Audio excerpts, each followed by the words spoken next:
Live from Minute Maid Park in Houston, Texas, Fox Sports Houston brings you Houston Astros baseball. Tonight, it's Game 2 of this three-game series between the first-place Cincinnati Reds and the Houston Astros. Good evening, everybody. Bill Brown and Jim DeShays. The Reds are headed in one direction with 5 straight wins. The Astros have 7 straight losses, seeking a reversal tonight, JD. Yeah, just get a win, dropping 20 of their last 22 ball games. This team desperate for a W, and they got the right man on the mound tonight. Lucas Harrell's been very good here at Minute Maid Park. You take a look at he and his opponent Mike Leake, their numbers for the year. Leake 3-6 with a 4.25. Lucas is 7-7 with a 4.24. But both these guys have really been throwing the ball well of late.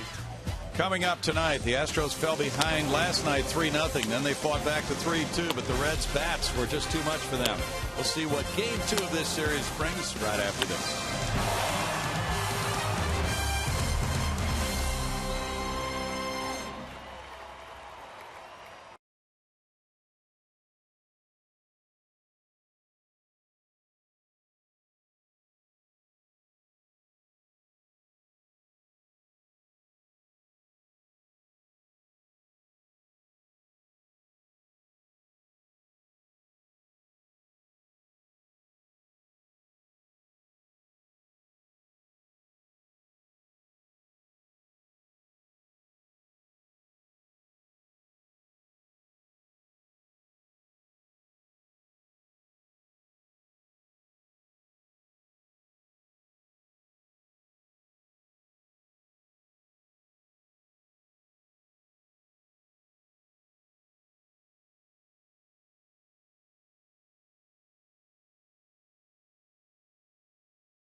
Are just now making their way to home plate, so we may have a little bit of a delay in getting this one underway. It's the Reds and the Astros, Game 2 of this set.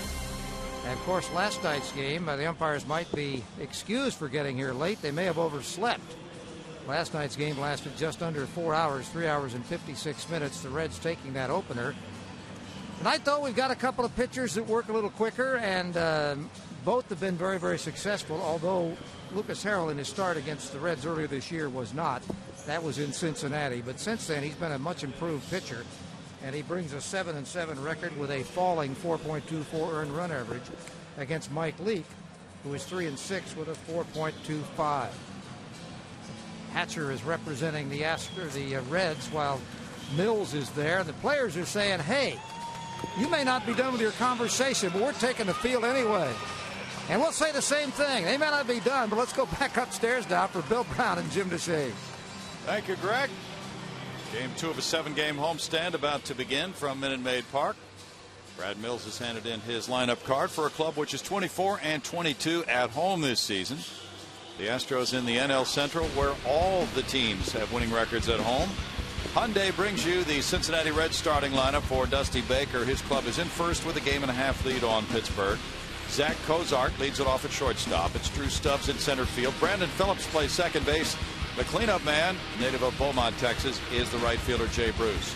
Scott Rowland plays third base. Xavier Paul's in left field. Todd Frazier at first. Devin Mesoraco, the catcher, for Mike Leake. Lucas Harrell on the mound for the Astros tonight. As you look at his home road breakdown here, he's been absolutely brilliant. 5-1 record through 7 starts with an ERA of 1.99. His last start in this ballpark was a complete game shutout over the San Diego Padres. Since then, he's made 3 starts on the road. Last 2 very, very good. Defensively, the Astros have Ben Francisco in left. He started there last night. Gets another shot tonight.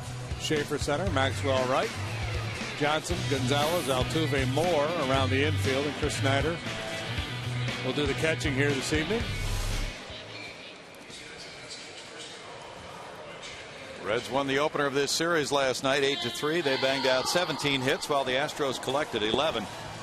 Lucas Harrell is 0-1 in his career against Cincinnati. His ERA is 8.59 against the Reds.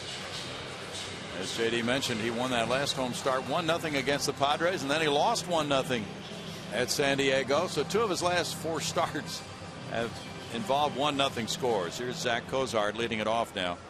Yeah, Harrell has allowed 1 run or no runs in 4 of his last 5 starts. He had that one rough one in Pittsburgh where he allowed 5. Other than that, he's been brilliant. Cozart takes it. It is strike 1 call. Rung up by Gary Cederstrom. Cozart was 1 for 6 last night. He leads rookies in hits in the National League. It's a 1-ball 1-strike count to Zach. Zach has scored 50 runs. That's tied for the rookie lead in the National League as well. Little chop goes to shortstop, Marwin Gonzalez. That's an easy out, number 1 for Harrell. The Reds have won 5 in a row. They're 6-2 since Joey Votto went down with knee surgery. And they're 16 games over 500 at 56-40. Reds keep winning like this with Votto, they're going to regret that big contract they signed him to. Wait a minute. We don't need this guy. Right. Well, they've certainly pitched well without him. Drew Stubbs at 220 with 9 homers has 24 runs batted in. 289 on base average for Drew. He was 2 for 6 last night. And takes one right there for strike 1. Stubbs has led off quite a bit of the time this season. It's a 1-ball 1-strike count to the first-round pick in 06 from Texarkana, Texas, who went to Atlanta, Texas High School, and then UT. He's jammed on that one, fouling it back for a 1-2 count for Lucas. Harrell and Mike Leake, who works for the Reds tonight, both very quick workers, so highly unlikely that we have a 4-hour game tonight unless it's a long extra inning affair. Harrell really gets after it, really sets the tone early. 2 of the top rookies around involved in this one. Harrell just got one of them, Cozart, and Harrell is 4th in the majors in innings pitched by a rookie this year, 1st in the National League. This is his 20th start. That's hit, and it looks like it's a foul ball for Scott Moore up the line and unable to get there for the catch. It's still 2 balls 2 strikes. Rookie win leaders Yu Darvish and Wade Miley have the lead at 11. Tommy Malone of Oakland having a fine year, as is Wei Yin Chen of Baltimore. Scott Diamond of the Twins has 8 wins. Lucas Harrell and Jared Parker of Oakland are tied at 7. Yeah, we saw Miley on the last road trip in Arizona. He was really good.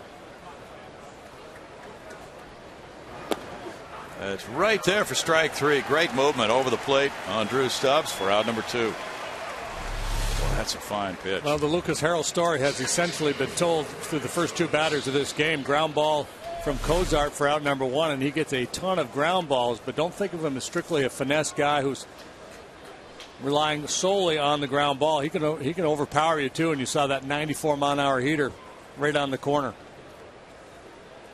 Brandon Phillips takes a practice swing.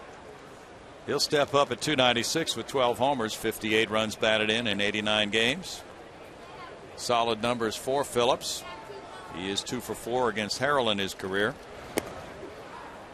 Taking strike 1. Phillips had 3 hits last night in 6 at bats. Since the All-Star break, He's hit .409, going 18 for 44 with 2 homers, 10 runs batted in. So he's one of those guys who has helped pick up the slack with the Votto injury.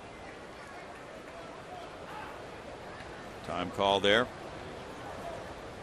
And Chris Spire, the bench coach, was emphasizing that Reds players don't have to be the guy without Votto. Each guy might do a little bit more, but well, the worst thing is for a player to say, well, I've got to be the guy now that Votto's out. 1 ball, 1 strike.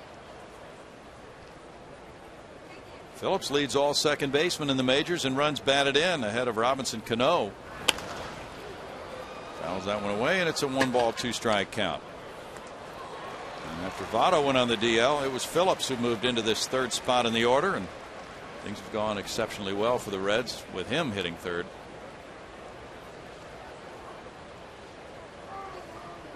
Reds are 9-2 since the All-Star break. That's in tight to him. 2 balls, 2 strikes. Reds are 3-1 in this ballpark this season. They are 5-2 against the Astros overall.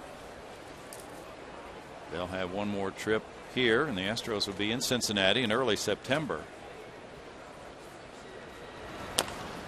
That's a little tap to third base. Barehanding and unable to make the play. Chris Johnson. Phillips on with a 2-out infield hit. Well, had a .409 batting average since the All-Star break, and it got a little better, a little higher because of that little swing right there. Just bad luck for Harrell. And now he's got to face a very dangerous hitter in Jay Bruce. Reds really lean to the right now in their lineup with Votto out of there. And tonight's batting order, just 2 left-handed hitters, Jay Bruce and Xavier Paul, who was recently signed to a minor league deal, now called up to provide a left-handed option for Dusty Baker. Astros play him to pull on the infield. Bruce takes strike 1. He has 19 homers. That's tied for 7th best in the league and leads the club. He also is the club leader in runs batted in with 60 and a .246 batting average for Jay.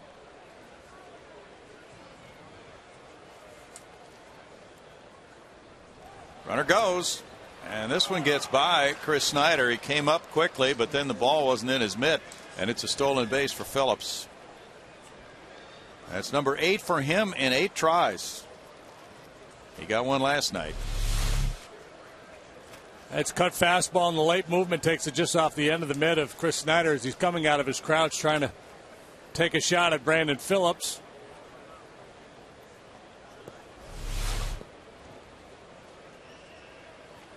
Bruce, now a 2-time All-Star. He hit 32 homers last year, driving in 97. Chasing that one, it goes to 1-2. And Jay, with 36 walks, 85 strikeouts, can provide power, but with 2 outs and runners in scoring position, he has struggled to the tune of 179. Jay's just 25 years old.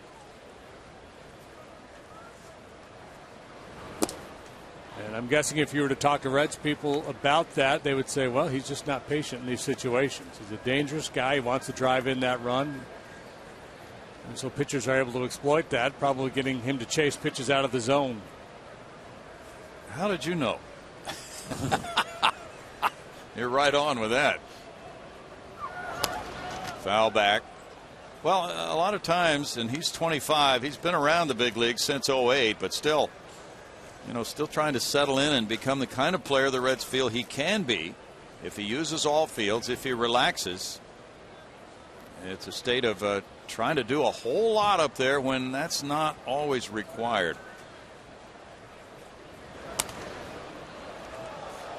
But he's a big home run hitter.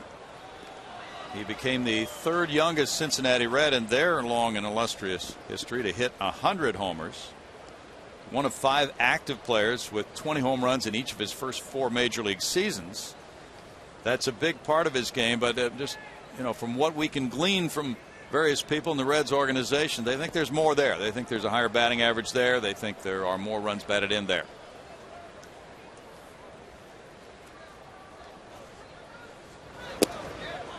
Inside for ball 3. Even if there aren't, they've got a pretty good player on their hands. Yes, they do. And I guess that will be, can he take it to the next level? Can he find that approach that allows him to be patient, to take the walk when the pitchers aren't going to challenge him.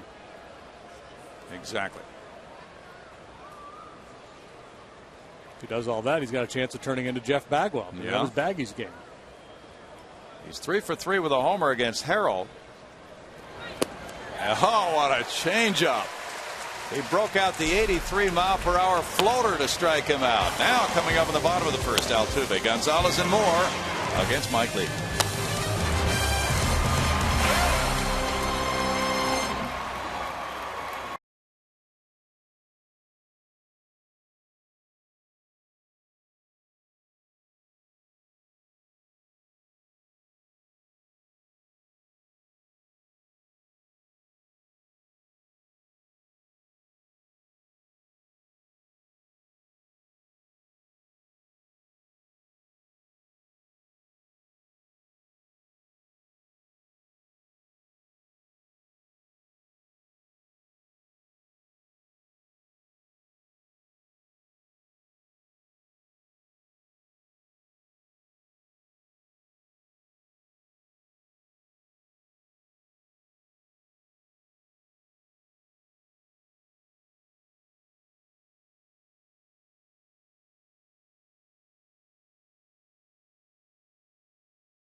Up card looks like this, courtesy of Hyundai. Jose Altuve, second base. Marwin Gonzalez, shortstop. Scott Moore, first base. Chris Johnson, third. Justin Maxwell, right field. Ben Francisco, left. Jordan Schaefer, center. Chris Snyder, catch. Lucas Harrell, pitch. Mike, don't call me Kelly Leak on the mound for the Reds tonight. As you look at his last 3 outings, Thursday against Arizona, he scuffled, allowed 6 earned runs in 5 1/3, but really that's the only bad one he's had in quite some time. He's been on a very nice roll. 1.95 ERA through his last 5 starts. The last 11, he's 3-1 with a 2.59. Jose Altuve looks at his first pitch. It is strike one. He received the Heart and Hustle Award from former Astro Bob Watson. Quite an Astro player himself and former general manager as well. Before the game, each player, one player from each team got the Heart and Hustle Award. Then there will be one overall Major League winner at the end of the year. Craig Biggio won that a couple of times nationally. And that's poked over first base up the right field line, in for a hit. Here's some hustle, but whoops. Well, don't let that heart interfere with the brain, though. Yeah, Jay Bruce has a big-time arm. Great eye-hand coordination, reaches out and just punches it into right field. And Bruce has got a long way to go to get it, so Altuve takes a pretty aggressive turn, but you can't afford to get too far around that bag.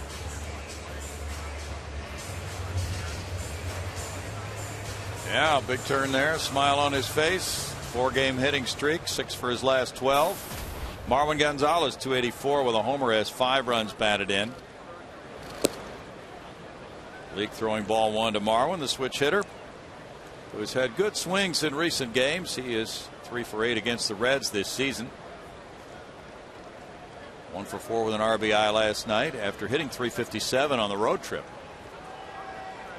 Rollins in tight at third. Double play depth for Cozart and Phillips. The Reds are a very slick fielding team. They do not make a whole lot of mistakes to support their pitchers, and their pitchers have done a fine job. Altuve is 16 for 21 in steals. The Reds have allowed 53 steals in 79 tries. Mesoraco's thrown out 23%. There's a guy who's having fun playing the game tonight.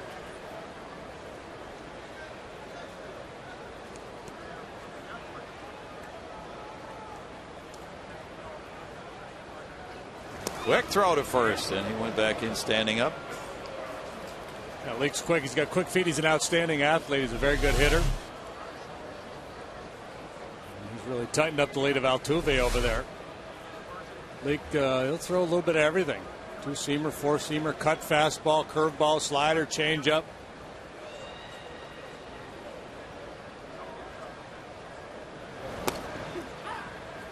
He throws strike one.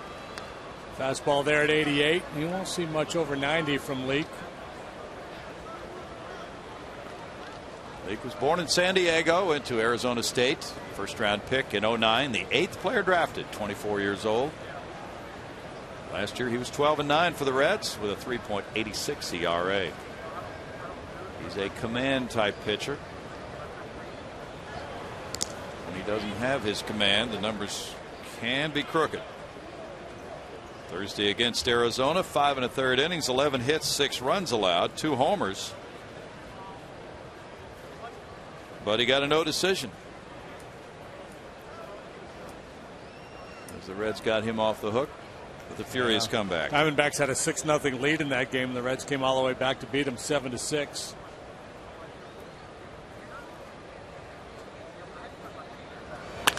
That's pulled, and what a play there.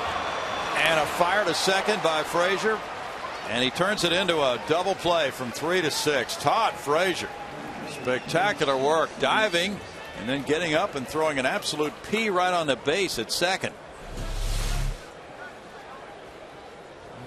Takes a couple shuffles off the bag and then dives back the other way to handle that hot ground ball from Gonzalez and takes care of the rest. Beautiful play. Tough break for the Astros. Ball really well struck. That's a throw. That had to be perfect. There's a ground ball. Scott Moore to Frazier. Well, Joey Votto couldn't have done it any better than Frazier in that inning, and it's 0-0.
Friday, next Flashback Friday, presented by the Methodist Hospital System, July 27th against the Pirates. The Astros will wear the 1980s shoulder rainbow jerseys on the field, and Mike Scott will toss out the ceremonial first pitch. After the game, all fans can enjoy Friday night fireworks presented by Marathon Oil Corporation.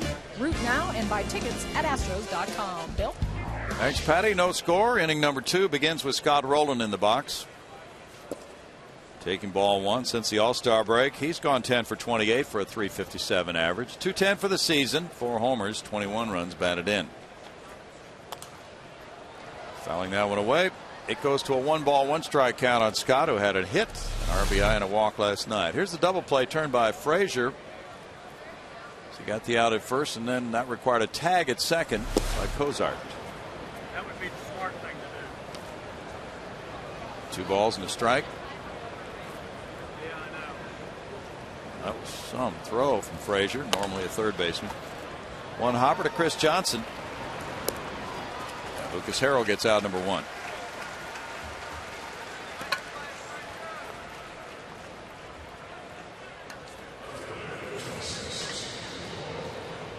Xavier Paul, as JD mentioned, was recalled from Louisville Wednesday. And now he gets this call in left field. Making the start there with an 0-for-3 log for Cincinnati so far. He was with the Nationals earlier this year as a non-roster invitee in spring training. Began the year with them at Syracuse. And had good numbers there, but was released on the 3rd of this month. The Reds picked him up 9 days later on July 12th. And he had gone 12 for 25 at Louisville. That one goes foul off the bat of Xavier Paul. It's no balls, 2 strikes. Yeah, the Reds here with the trade deadline nearing. I'm not sure what exactly their plan is, but I think they'd be in the market for a left-handed bat and preferably an infielder. In tight, that's 1-2. Paul, 27 years old, not too far from home, Slidell, Louisiana. He was drafted by the Dodgers in 03 in the 4th round. Foul back, and it's still 1-2. And he's not had extensive major league playing time, although last year he did get 243 at bats for the Dodgers and Pirates.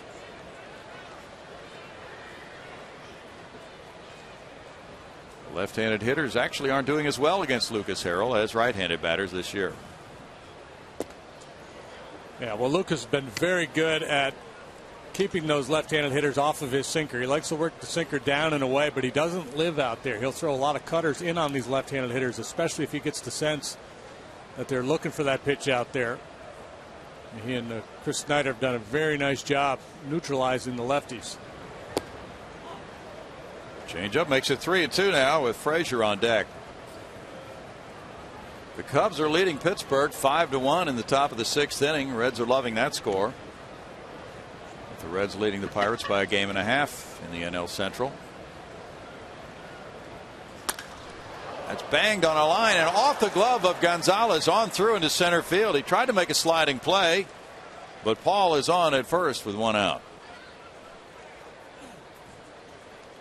He hit it hard. Yeah, there are line drives and then there's line drives, and this ball really scorched and had a little movement back towards Gonzalez. That would have been one fine play. This thing had a lot of steam on it. Just clipped off the end of his glove. And it's hit number 2 for the Reds. And Paul's first as a Red. And it brings up Todd Frazier. Frazier wheels through that one, strike 1 to a 285 hitting rookie with 10 homers, 33 runs batted in. Frazier had 3 hits last night, drove in 2 runs and scored a couple. Well, he filled in for Scott Rowland when he was hurt earlier this year. Scott missed about 5 weeks with a shoulder and then another handful of games with back spasms. Now he slides across the diamond to fill in for Votto. Well, we talked about Cozart and his standing among National League rookies, and here's another rookie. Frazier leads all National League rookies in slugging percentage at .542. Fouled away. No balls, 2 strikes to Frazier. He's happy he came.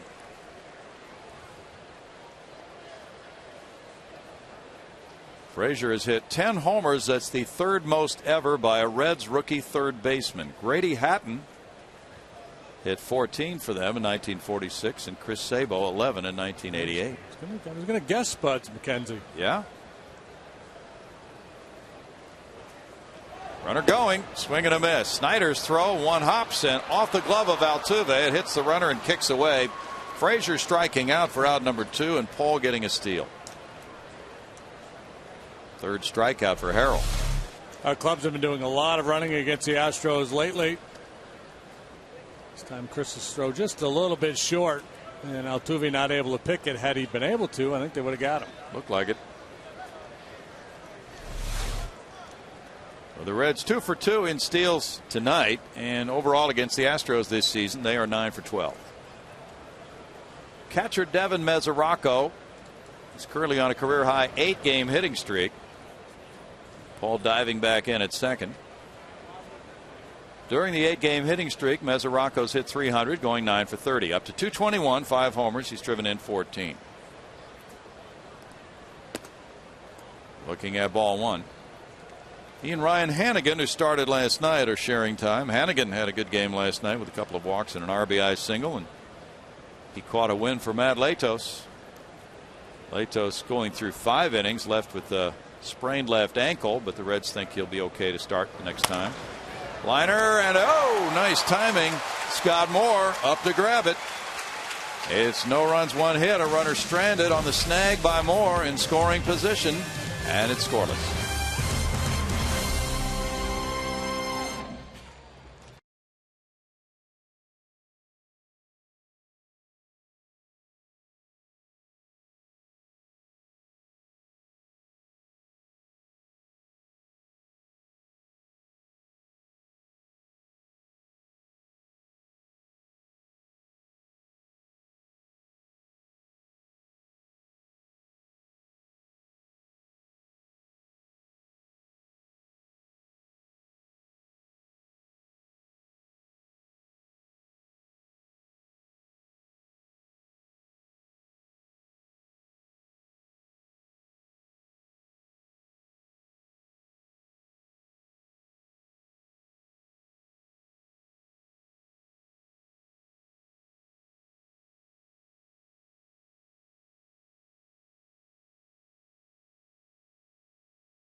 Show called Chevy Hometown Kids. It's not about the score, it's about the experience. So tune in each Saturday at 10 a.m. right here on Fox Sports Houston, or visit hometownkids.tv for more information.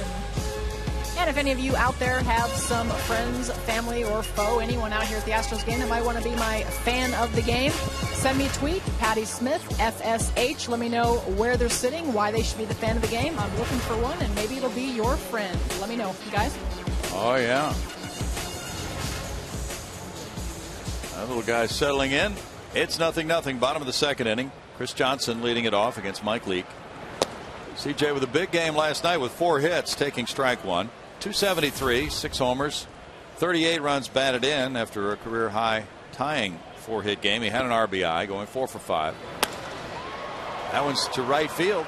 Jay Bruce is there. Out number 1 for Leake. Fu Boudreau has been doing his research, JD. He's uncovered a factoid for you. All right. This is the 832nd meeting between the Astros and Reds. How are we doing? Well, we'll get that. We don't really have that right now, but it's the most games the Astros have had against any other opponent in their history, by far. Really? Because, you know, Phil is, he's getting his notebook out. He's getting the Astros media guide out. In fact, that'll work. Justin Maxwell takes strike one. But, you know, they used to be in the NL West together. Now they've been in the NL Central for all these years. And nobody else has done that. No. Nobody else moved from the West to the Central besides these two clubs. Well, maybe the Reds will move to the American League, too. Well, I think we've invited them and they declined. Okay. Little tap up the first base line. Leake comes over. He's a very good athlete. Ooh, J-Max, a little juke. Yeah. Little fake left, right. Unfortunately, Leake knew where the base was and eventually had to go through that path to get to the base. Yeah, in football, you might, the little misdirection helps, but in baseball, you still have to go that one tiny little base. Yeah, you can't avoid it. But he did what he could do. Yeah. You do what you got to do. Yeah. You got to do what you got to do. The first time these clubs ever played, 1962, the Colts beat the Reds 2-0. Did they? You're all over that. Yeah, and a strong effort from Ken Johnson. Oh, strike one to Francisco. All right, here's the all-time record: 396 for the Astros, 434 for the Reds. 1 ball, 1 strike to Ben Francisco, who got the call last night in left field, and he had a 1-for-5 night. J.D. Martinez banged up right now. There's a bouncer up the middle. Cozart cuts over. And quickly, that's the second inning for Leake to keep the game scoreless.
Showing you the Astros minor league clubs and how they're doing this year. And they are vastly improved. The top 4 minor league teams are combined 27 games over 500. First place clubs there: Oklahoma City, Corpus in first place in the second half at 20-10. Lancaster in third, Lexington 15-16 in the second half. Inning number 3 gets underway, scoreless game. And it's strike 1 for Lucas Harold and Mike Leake. Leake is a good hitter. He's hitting .314 this year. There's 11 hits and 35 at bats, including 2 homers, 2 runs batted in, and 1 double. But he went for 1 there, and it's 0-2.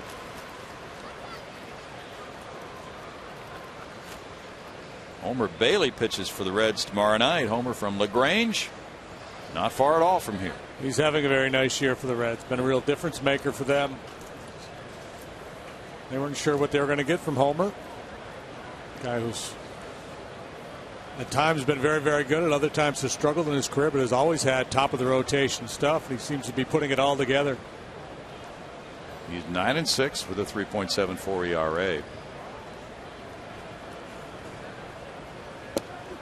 That's in for strike 3 to Mike Leake. Strikeout number 4. You got it going on when you strike out Kelly Leake. Mike Hessman has hit 27 homers for Oklahoma City. Austin Waits .303 at Corpus.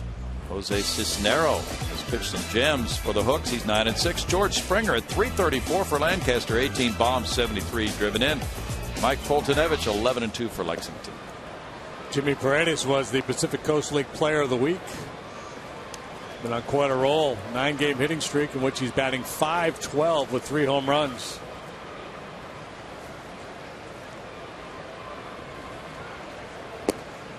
Cozart looks at that one, and it's 2 balls, no strikes to Zach. Andrew Applin, who was drafted high by the Astros, leads the New York Penn League in batting average, .362. Oh, this one just a hair outside. He's got good command of that fastball, though, to both sides of the plate.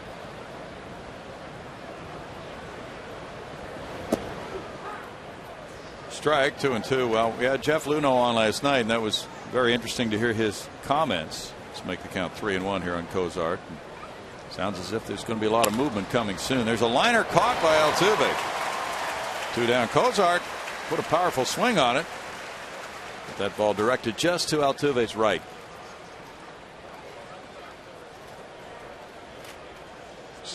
Now it's Drew Stubbs. He was caught looking in the first.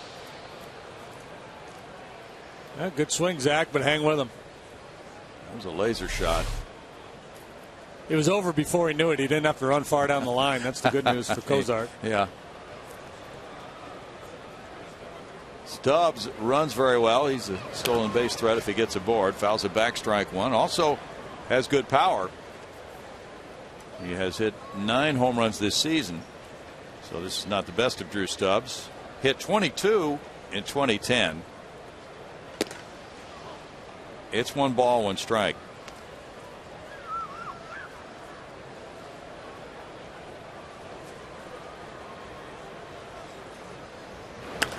That one jammed him and he fouled it. 1 ball, 2 strikes.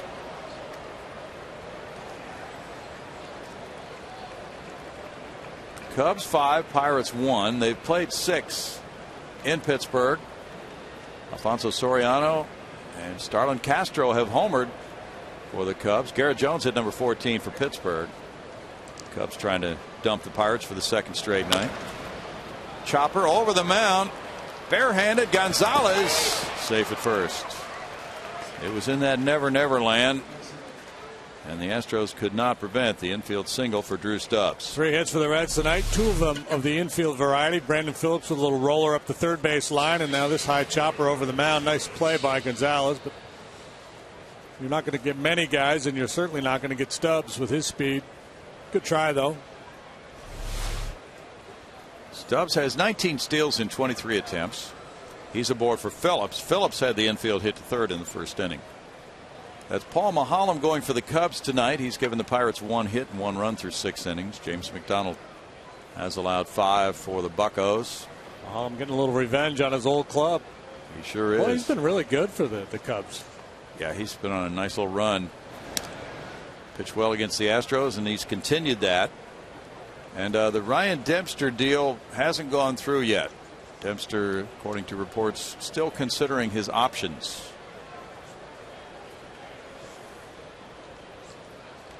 The trade would be Dempster to Atlanta. Maybe he's got a tee time at Oakmont tomorrow in Pittsburgh, and he doesn't want to give that up. And he's going to go play. I mean, that's a nice course. You don't want to pass that up. Well, here's the thing. He's pitching tomorrow night. Oh, well. And apparently, while he's mulling over his options, he's going to pitch tomorrow night before he decides. He also doesn't want to give up a start in that big ballpark. Uh-huh. Good point. The Cubs are in a little bit of a precarious situation. You know, I mean, you got to have somebody at the ready in case he pulls the trigger and decides to accept a deal to Atlanta. It's not like it's going to make a big difference in the Cubs season, but it would be nice to know. I'm sure they've got somebody, you know, plan B lined up. Yeah, you'd have to think they would be getting ready for that. That's ball 2, and it's 2 balls, no strikes to Phillips. Cleveland leads Detroit 2-0 after 5 in Cleveland. It's Milwaukee 2, Philly 1. Bottom of the 6th in Philadelphia. Ryan Braun hit his 27th for Milwaukee, and Zach Greinke is on the mound. Possibly his final start as a Brewer. He has a big offer on the table from them. 3-0. Tampa Bay leads 3-1 at Baltimore, top of the 6th inning.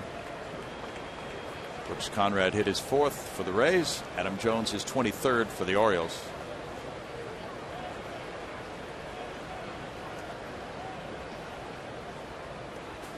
Phillips looks at ball 4. First walk for Harrell. And it's Bruce coming up.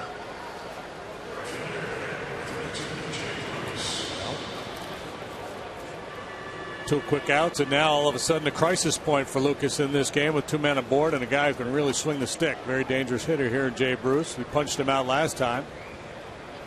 Got him with a very good changeup.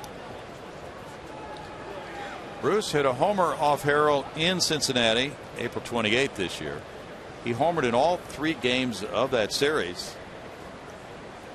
And he homered here as well June 1st. He's done a lot of damage against Houston pitching. And there's ball 1 to him. Struck out on a 3-2 changeup in the first inning. It's Oakland 2, Toronto 1, bottom of the 6th inning in Toronto. Oakland, the hottest team in baseball in July, 14-2.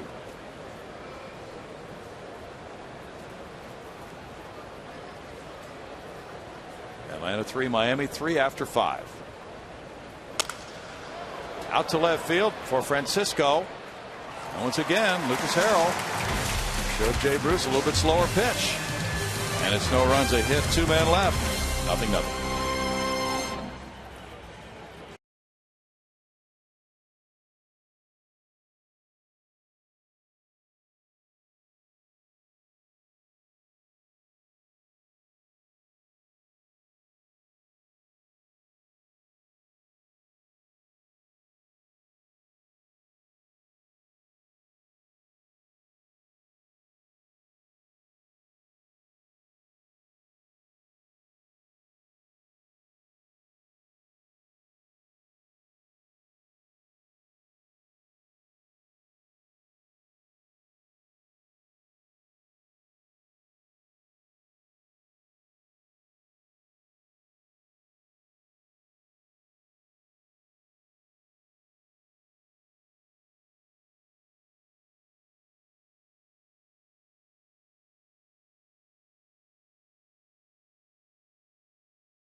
Craig Biggio had a big game. He blasted a 6th inning grand slam against the Dodgers to lead the Astros to a 7-4 victory. Way to announce that you're hanging it up. That's the M.D. Anderson, this moment in history, and there it goes. And people said, "What are you doing?" No, you've got plenty left in the tank. There's Jordan Schaefer taking ball 1. At 227, he has 3 homers, 20 runs batted in. And gets this one out to Phillips on 1 hop. It's an easy out, number 1. This was down around the batting cage during BP today. And see where he ranks. All time among major leaguers. 21st in hits, reaching that magic 3,000 number. 5th all time in doubles. 1st among right-handed batters.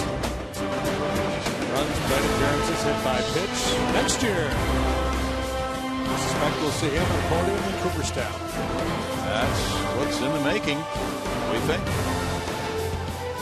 An exciting time. The Reds just had Barry Larkin go in. Snyder the batter now. Chris taking strike 1. I was asking Chris about playing through a season like this. 179, 4 homers, 19 runs batted in. 34 and 63. Tough year. So the outlook coming to the ballpark. He said, well, that's been part of the mentality really all along through high school and college. He said, just concentrate on today. That's the mantra. And he said, actually, last year I thought I might be finished with the back surgery. So I'm just happy to be playing. Yeah, it's tough to be on a club that's losing a lot of games, but you still have that perspective of, hey, I'm still wearing a big league uniform, getting a chance to go to the ballpark every day. So, you know, the key is to try to maintain. You take that when you leave the house for the ballpark. Hey, we're going. It's another day. Mm-hmm. And what you're fearful of when you're going through a funk like the Astros are is that 2 innings into the game, if you're down 3-0, all of a sudden it's like you're like, oh no, here we go again. Yeah, it's not another day. Yeah, when you're winning your fair share of games, you get down early. It doesn't really affect you that much. But when you lose almost every night, that can wear on people. That's a strikeout for Leake, number 1. And and if you're an Astro fan or an employer, you hope it wears on them. You don't want guys that are just happy to be here. No. Lucas Harrell, a switch hitter, has done well at the plate. There's ball 1. He's hit 200 with 7 hits and 35 at bats, 1 RBI. As a left-handed batter, he's hit 227.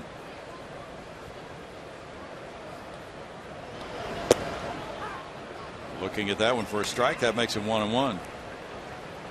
As Mike Leake works, part of a young starting rotation, except for Bronson Arroyo, the old man of the group.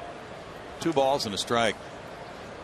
But a rotation which has used only 5 starting pitchers all year. This is game number 97 for the Reds.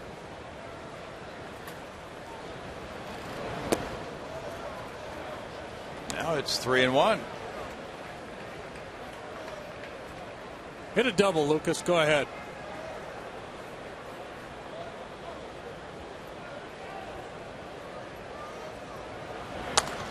Slashes one, almost a double, just outside of third base. So close to extra bases. Hit a double, let Altuve drive you in and win a 1-0 ball game. Yeah. Well, there's that 1-0 again. Well, Lucas went the distance to beat the Padres here 1-0 in his last home start, June 27th. Lost 1-0 to Edinson Volquez last time out. He punches one into left field for a hit. That's a pretty professional job there of hitting, pulling in the hands, getting the barrel on it. For hit number 2 for the Astros. Yeah. If he were an everyday player, we'd be talking about his flat swing and how it stays in the zone. All those good things that it does. He's a good athlete. He was a really good player, hitter in high school. Most of these guys were. That was almost Ichiro-like. It's his tribute since Ichiro got traded to the Yankees. Altuve led off the Astros first with a single. Ball 1.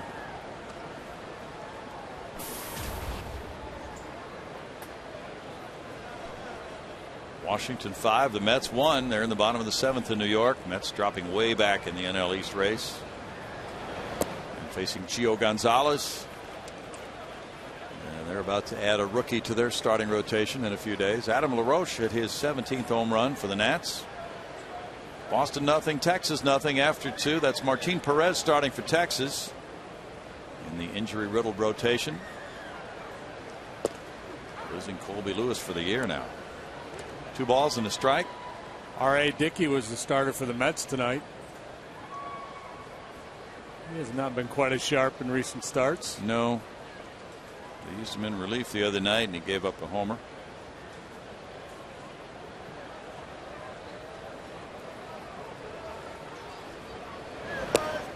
That's in for a strike. That makes it 2-2. White Sox lead Minnesota 1-0 after 2. Jose Quintana for the White Sox. Fred Myers pitched for them last night, pitched well. Dodgers and Cardinals 0-0 after 2.5 in St. Louis. Did Myers take the Regulators brand with him? Does that travel? I believe it does. Yeah. Mike Trout has 109 hits. Starvin Castro 109. Jose Altuve 105 among players under the age of 23. Altuve ranks 3rd. Very good young talent coming into the major leagues the last couple of years. Trout and Harper getting all the attention, but there's a number of guys, young players who can really play. Lowry up there in Toronto, my goodness, what a player he is. Yes, he is. You know, Mike Trout played his 75th game of the year last night, and he scored 71 runs. 3-2, 2 outs. Harrell's going. Ground ball to shortstop. Cozart. And the throw is off, but there's the tag by Frazier. He saves Cozart. Throwing error, and it's no runs, a hit. And one man left after 3. Frazier makes another big play for the Reds at first base to keep it scoreless.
Good play by Frazier to make the tag on Altuve. It was close. We've looked at this a few times, JD.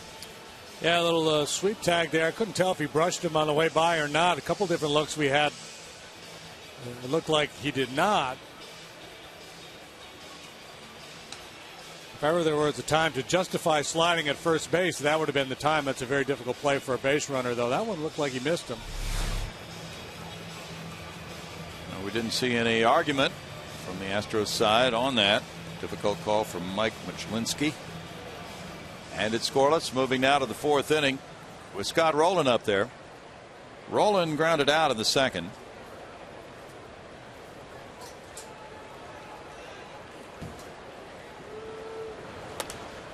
He pops this one back out of play, first base side. There's strike 1 to Rowland. Rowland, a 7-time All-Star. He would be the Ernie Els of baseball, the Big Easy. There's a smoothness about his game, both in the field and in the batter's box. He's had for years. So strong. He flips the bat head and inflicts a lot of damage. It's 1-1. Dusty Baker making sure that Rowland gets his rest this year. Curfew? No, but they just don't want to overplay him. With the shoulder problems he's had. Lucas Harrell reminding the Reds, hey, I got a pretty good breaking ball too. It's 2-2. Rowland was one of those guys who was one of the top players, of course, at his position. An All-Star every year from 02 through 06 before he ran into injury difficulties. Left shoulder. And he's caught looking. Strikeout number 5 for Harrell.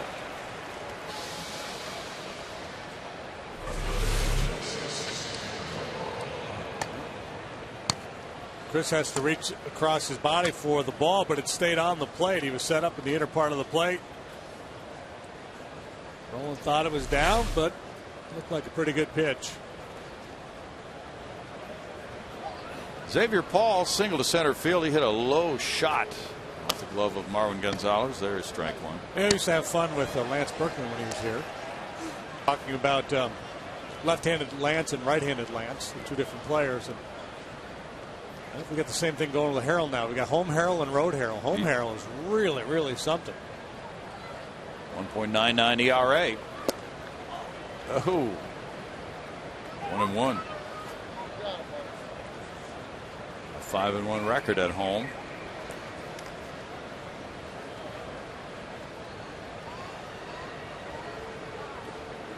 The Astros starting pitchers at home have a 3.22 ERA this year.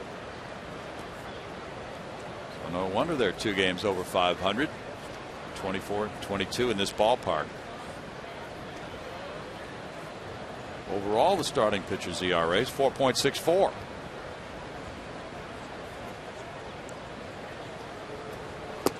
Oh, a changeup. We're back to back with the changeup. You see the feedback he got from Snyder. Chris pointing out with his mitts. That's the one. Missed the first time and came back with a dandy. Good looking pitch.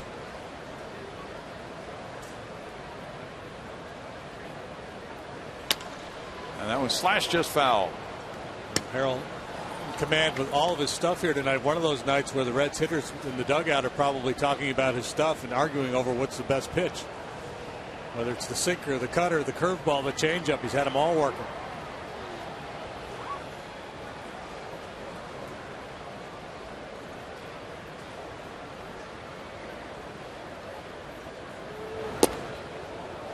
Lays off and it's 3-2. Paul's at 2 at bats with 3-2 counts now. Tom Singer is writing that the Pirates are closing in on Wandy Rodriguez.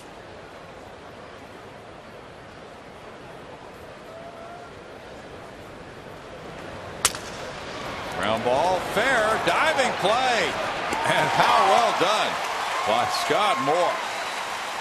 Terrific play by Scott Moore to Harrell for out number 2. With good pitching and good defense go hand in hand. We've seen both of these clubs make some plays. And down there at first base, first Frazier for the Reds and now Scott Moore for the Astros.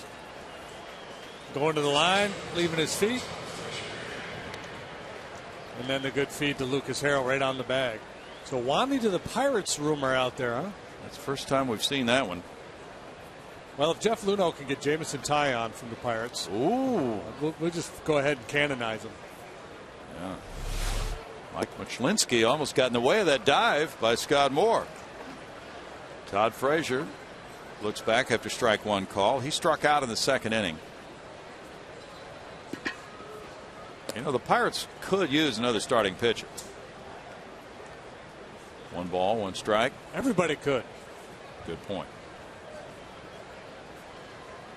But yes, they've. I mean, their starting pitching has been quite good. But into shallow left, Francisco watching Gonzalez unable to make the catch.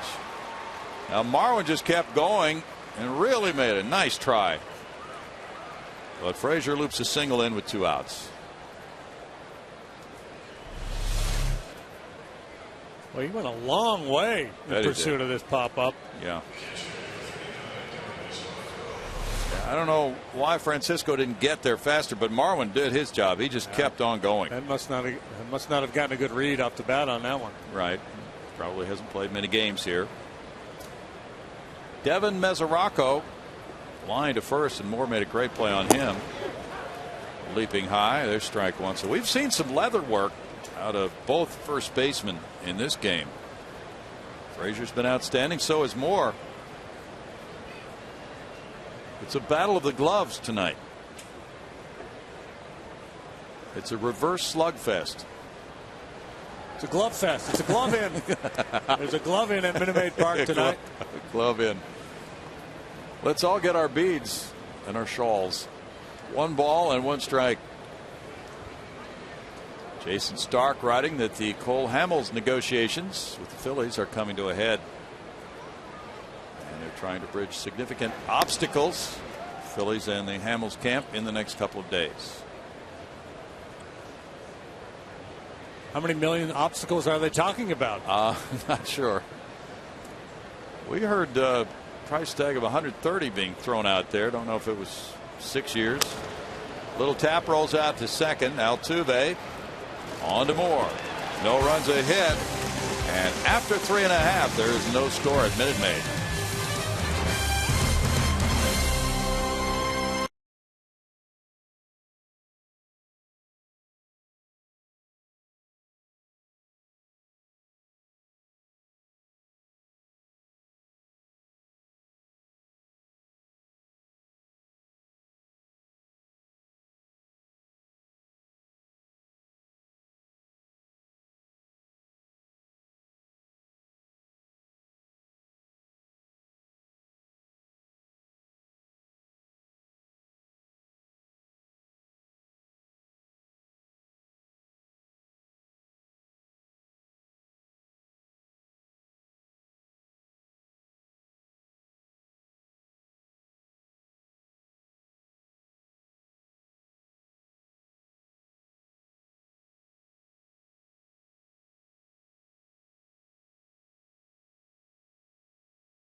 get the All-American Jack Combo for only $4.99 plus tax at participating stores. And by the all-new Mazda CX-5 with 35 highway miles per gallon. Don't forget, tomorrow on the pregame show, Brownie and JD will answer emails. How do you get an email to Brownie and JD? Well, go to foxsportshouston.com. Then, at this point, click on the Astros Open Star logo. That gets you to the Astros page. From there, link on to Fox Sports Game Connect, and then you'll see a little box that says Ask the Broadcast Team. That's where you put your email. Give us a couple of good ones. We're looking forward to them tomorrow on the pregame show, guys. Glad you explained that. You're the only one who knows how to do it. Well, it is a little involved. We apologize for that, but it can be done, and we'd like to hear from you. Yes, absolutely. 0-0. Bottom of the fourth inning. Marwin Gonzalez, the batter. And he was victimized by that excellent Frazier diving play near the first base bag, which turned out to be a double play. That's ball one. Moore and Johnson to follow as the Astros try to get on the board first. Rollins in tight at third. Leake feathers that one in at 81. And that makes it 1-1 as you see the Reds infield alignment.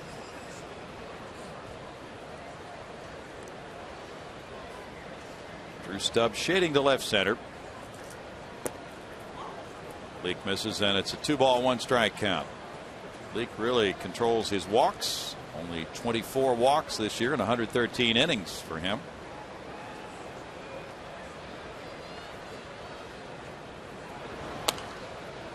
Foul ball makes it 2-2. Yeah, Tom Singer of MLB.com is reporting the Pirates are focusing their quest for pitching help on Wandy Rodriguez. There's no confirmation of a tentative deal. Neither club is commenting, but the teams are close enough, according to Tom Singer, to an agreement that the Bucks have, for the time being, pulled the plug on other prospective deals involving a left-hander.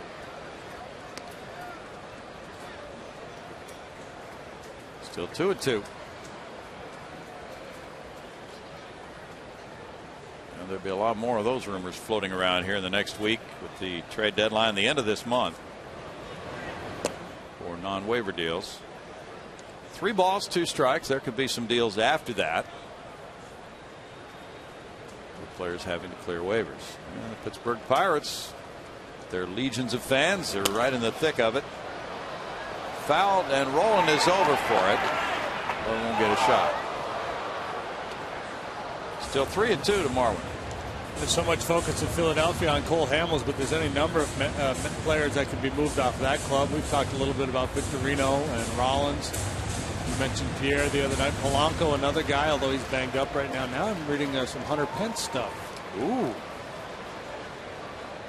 That's a name we hadn't seen.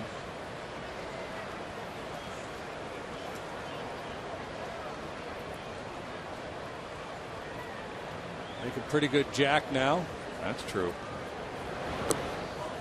That's a well worked for walk by Gonzalez, the first of the night for Leake. Time for a look at our Brown hand center. Great hands of the game, and it's really worth it tonight. Take a look at this play again. What a beauty. That's Scott Moore.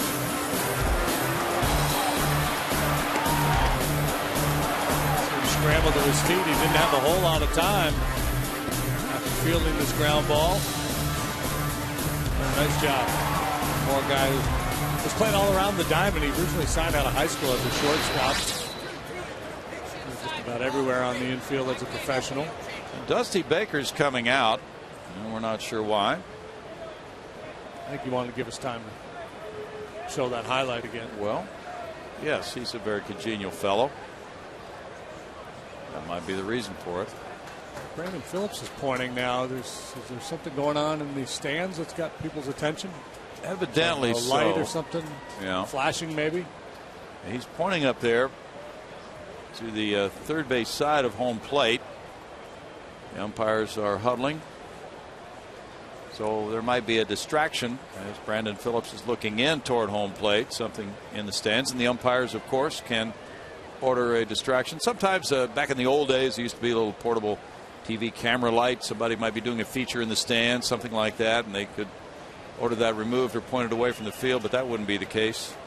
But home plate umpire is going to make a phone call, it looks like, to the press box, Gary Cederstrom. So there is some sort of a distraction bothering Brandon Phillips. The umpires evidently are in agreement that this needs attention right now. I think maybe Brandon has a problem with the deep, booming voice of Bob Ford. Well, he's going to ask him to tone it down a little bit. That could well be. Bob, one of the terrific PA announcers around Major League Baseball. There's Bob. Yeah. Was that story in SI a couple years ago, and they referred to him as the voice of God. Yeah. Tremendous voice. And, of course, a great commercial. Voice of PBS. Yeah. So we'll find out. All the phones are busy. Okay. Let's see. We don't want to call the Astros bullpen. Let's find a different one. No. And it may not be working. Go to the bat phone. Well, it's Dusty Baker's pitcher who has to wait through this delay. Mike Leake. I'm trying, I saw Phillips talking to the second base umpire, and that's why I thought it was Brandon that maybe had an issue, and I'm trying to see something from his perspective. He was pointing fairly high, and yeah, I don't know. I'm just guessing. I got no clue.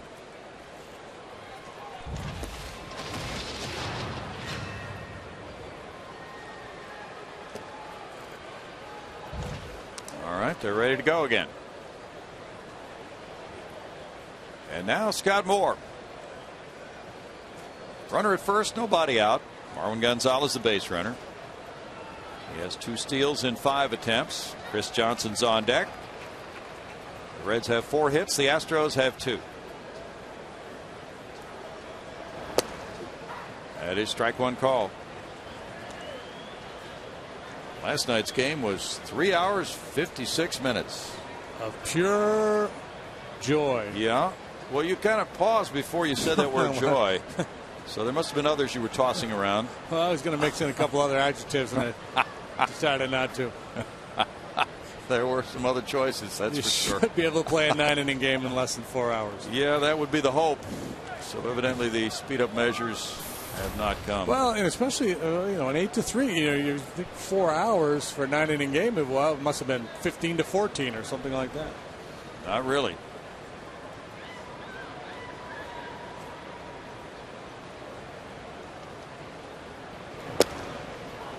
It's 2 balls and a strike. Cubs 5, Pirates 1 after 8. Leake, not really a ground ball pitcher, but he's gotten a number of them here tonight. So this may be go time here for Brad Mills. He may have to play a little hit and run here. It's a good count for 1, 2-1. Nope. Foul back. Probably figures more, maybe his most legitimate home run threat in the lineup tonight off of Leake. Would rather not put a play on, just let him swing the bat. Yeah. Well, Leake is one of those guys who can give up a fair number of homers because of his very good control. He's allowed 14 in 113 innings. Last year gave up 23 homers in 167 innings, but he's the type of guy who could survive a couple solo homers and still win a ball game sometimes. That's into shallow right field for Jay Bruce. 1 out. Well, we talked about Lucas Harrell and how good he's been at home. Leake has been really good on the road. He's got a 3.11 road ERA this year. So he's been better away from Great American Ballpark, and that's understandable. That is a hitter's paradise there. Mm-hmm. Chris Johnson hit a fly ball to right in the 2nd inning. Chris has 2 career homers off Leake.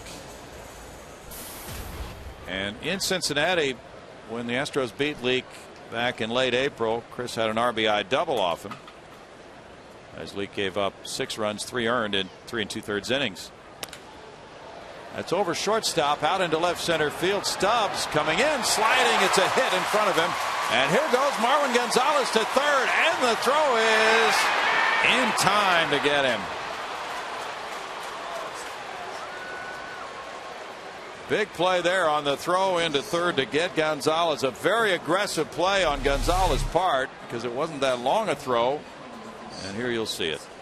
And just a little bloop, single into shallow center field. Stubbs Gets a little leather on it, and then it kicks off his foot. Marwin, who had got about 3/4 of the way to second base, decides to hightail it on to third. And the Reds make a nice play to shut him down. Xavier Paul with the throw. Yeah, Paul can really throw. A little bit high, a little bit offline, but still in plenty of time. Yeah, he had that over-the-top throwing style. And he really got it there accurately to Roland. A little bit high, but plenty of time for the tag. Now Johnson continued on to second, and here's Maxwell. Maxwell shooting a line drive left field corner, and J-Max has given the Astros a 2-0 lead. The home run into the Crawford boxes. That's number 10 for Justin Maxwell. He's hit some majestic bombs this year. This is more of a line drive home run, but they all count the same. Whether they're 451 or 322 into the Crawford boxes. That's a big swing in the bat from Justin Maxwell after the big play by the Reds to give the Astros a 2-run lead.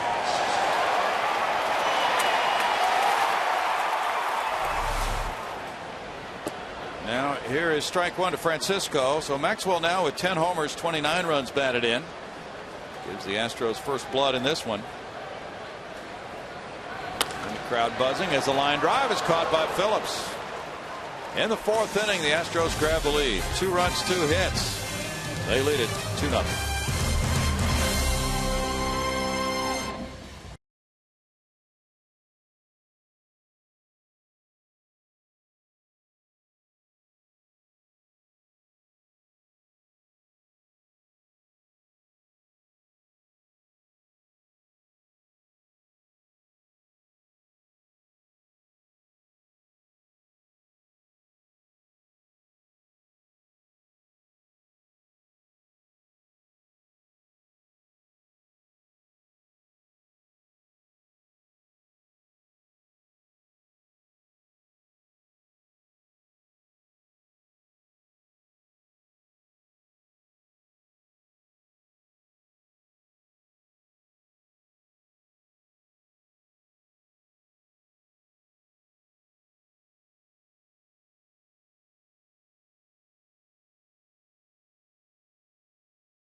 X5 game break. We build Mazda's What Do You Drive? Looking ahead to tomorrow's series finale, it'll be Bud Norris going up against Homer Bailey. And boy, if there's anybody that needs a quality start tomorrow, it is Bud. He's coming off of a very difficult loss in Arizona. He allowed 9 runs on 6 hits and 4 in the third innings. That's going to be your pitching matchup for tomorrow's series finale. That's your Mazda game break. Let's go back to the booth. Brownie and JD. Thanks, Bart. There was ball 1 to Mike Leake. Now he loops one off the fist. Foul. It's a 1-ball, 1-strike count. Leake was caught looking in the third inning. The Astros leading 2-0 after 4. The last time they had a lead after 4 innings was a week ago last night at San Diego, a game they won 2-0, and they led it 2-0 after 4. And it'll be Leake, Cozart, and Stubbs here in the Reds' 5th inning.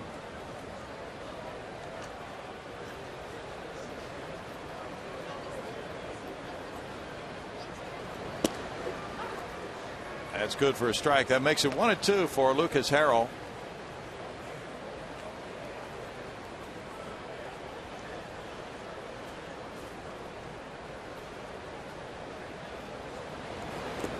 And he chases breaking pitch again. Leake striking out. That's number 6 for Harrell.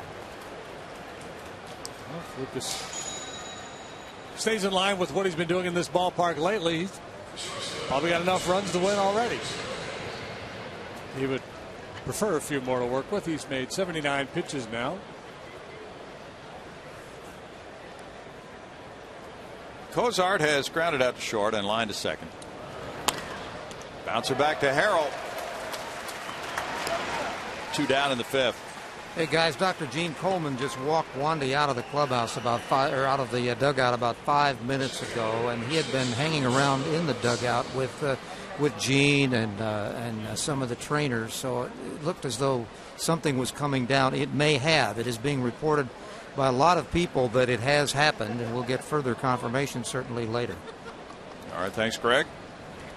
Drew Stubbs has an infield hit and a strikeout. Looking, there's ball 1.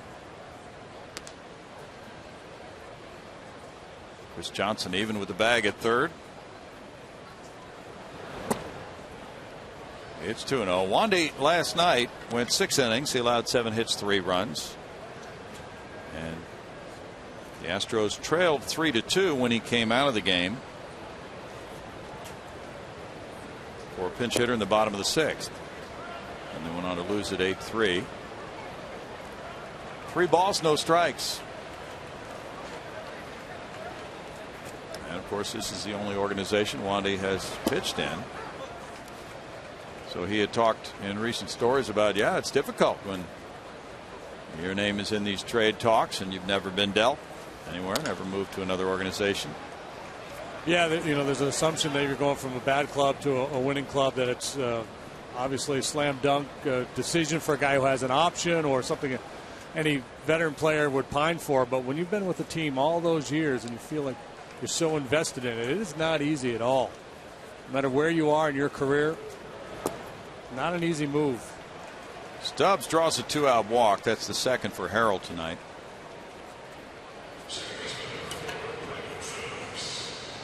Brandon Phillips got the infield roller for a single in the 1st inning. Then he walked on 4 pitches in the 3rd. There's a story by Matthew Leach at MLB.com about the Marlins. All eyes are on them right now because of other trades that they might be making after the deal with Detroit. And there have been rumors about Hanley Ramirez. Maybe San Francisco or some other teams would trade for him, and he might move back to shortstop. The Giants, if they got a shortstop who can hit like Ramirez is capable of hitting, wow, that could be very meaningful for them. The problem with that, though, is that Hanley Ramirez hasn't hit like Hanley Ramirez is capable of hitting for about 3 years. That's a good point. Well, there's Wandy saying some goodbyes down there. Oh. Millsy and Joe Patini have no idea what he's like. No. What? No, they look shocked. Yeah. And it looks as if that deal has come through as Wandy is saying his farewells to his teammates. And we'll wait for further reports, but it appears that he has been traded. And the last reports were that the Pittsburgh Pirates were negotiating to deal for Wandy Rodriguez.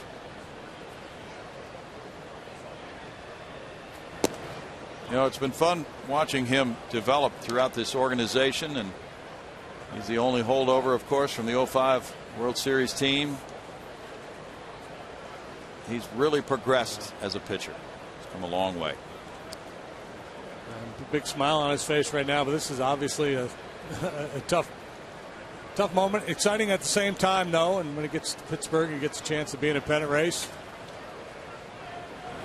Certainly appreciate that, and hopefully he pitches well for them, if indeed that's where he's going. As Phil Boudreau points out, he might be staying here to pitch against the Astros in his next start this weekend. It's true. He doesn't have to go anywhere. These guys are all. Give me a curveball, Wandy. That might be the joking right now. Yeah, so it's pretty obvious he's been dealt.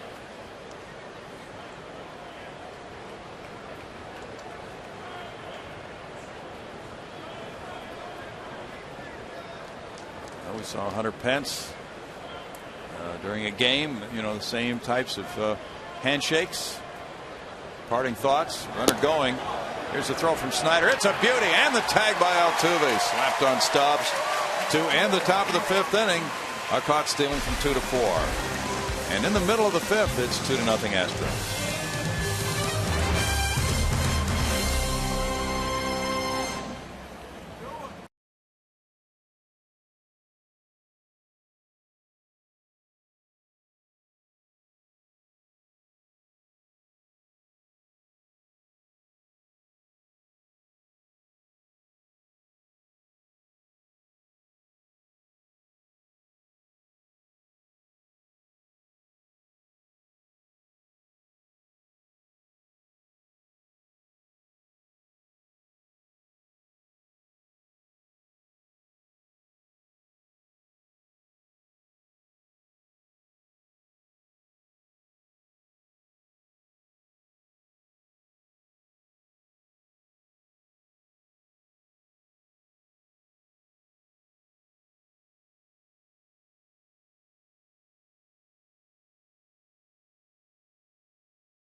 CIN has a trivia question for you. Who was the last left-hander to lead the National League in saves?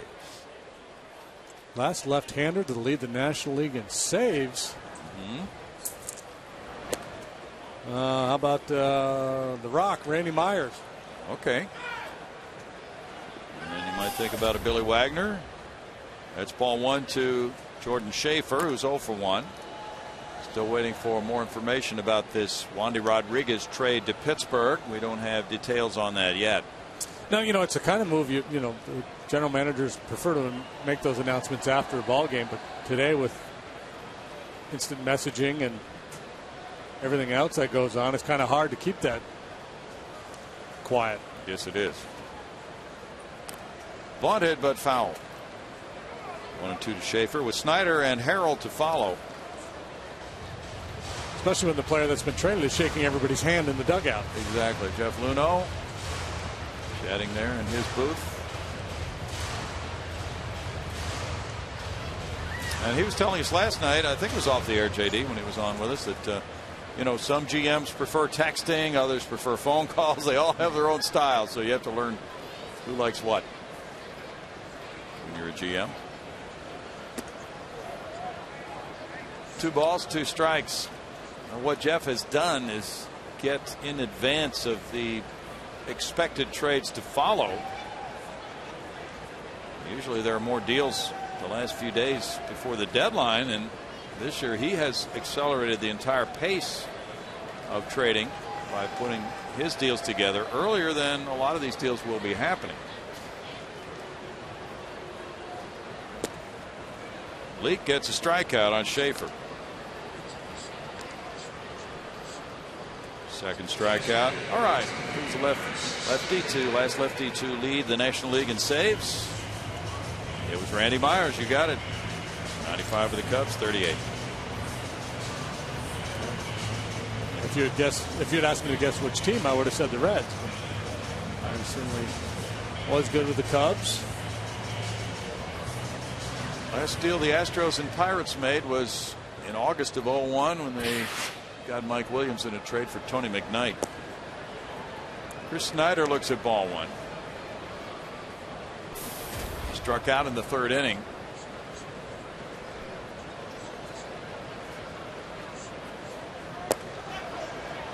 And tried to check there and did. To Mike Machlinski's call. It's 2 balls, no strikes with Lucas Harrell on deck.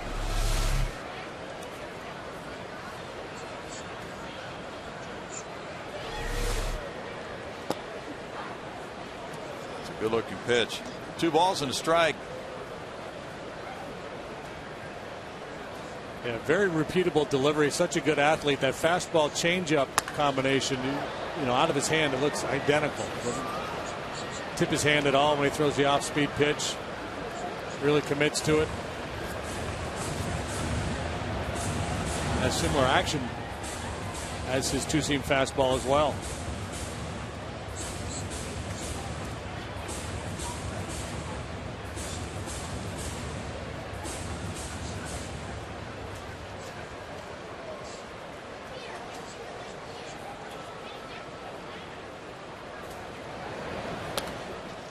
That's foul back. Yeah, if Leake makes a mistake out over the plate, gets the ball up a little bit, that is what the hitters are looking for. Obviously, that could be said of a lot of pitchers, but he's one of those guys who really needs to be effective down around the knees, usually, most of the time, to have it work.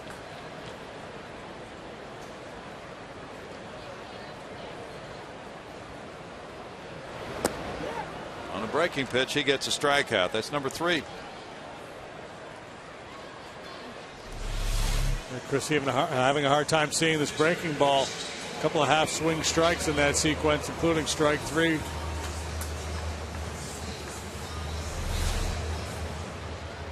Lucas Harrell worked the count to 3-1 and singled into left field in the 3rd inning. His 8th hit of the year. Strike 1 to Lucas. Lucas can take over the staff lead in victories with a win tonight. He and Wandy Rodriguez tied for the lead currently with 7. It goes out to the first sacker, Frazier, tossing it to Leake for a quick 5th inning. 2-0 Astros.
In the top of the 6th, time now to introduce you to our progressive fan of the game. This lovely lady right here, Stacy.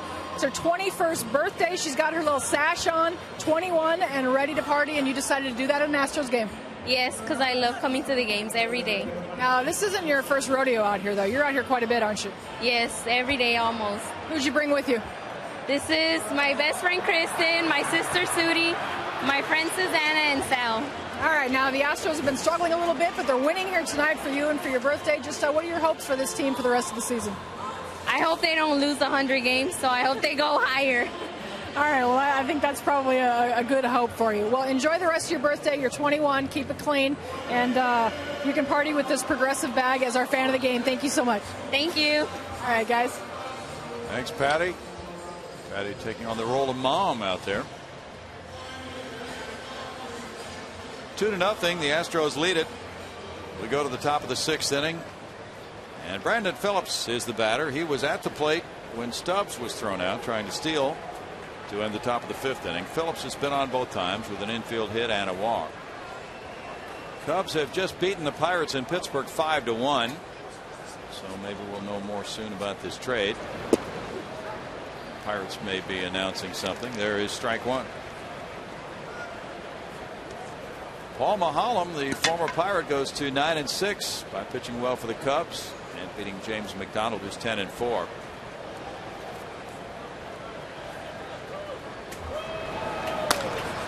Bouncer third and fair off the glove of Chris Johnson. Then it goes into foul ground, allowing Phillips plenty of time to get to second base. A double for Phillips, his 18th of the year. First extra base hit by a Red tonight. That slow roller down the first base or third base line for an infield hit his first time up. This time he hits the ball a little bit harder and he's able to get it just beyond the reach of CJ. Well, actually CJ got a little leather on it.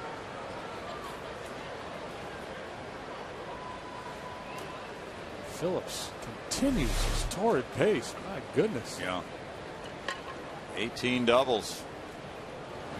Bruce looks at ball one. He's struck out and he's flying to left. Yeah, it's almost as if Votto went down. Phillips kicked into high gear. Maybe the All-Star snub had something to do with it. Sometimes guys get fired up for a little while over that. 2-0, but it's not as if I'm going to go back and beat Tony La Russa because he's not managing anymore.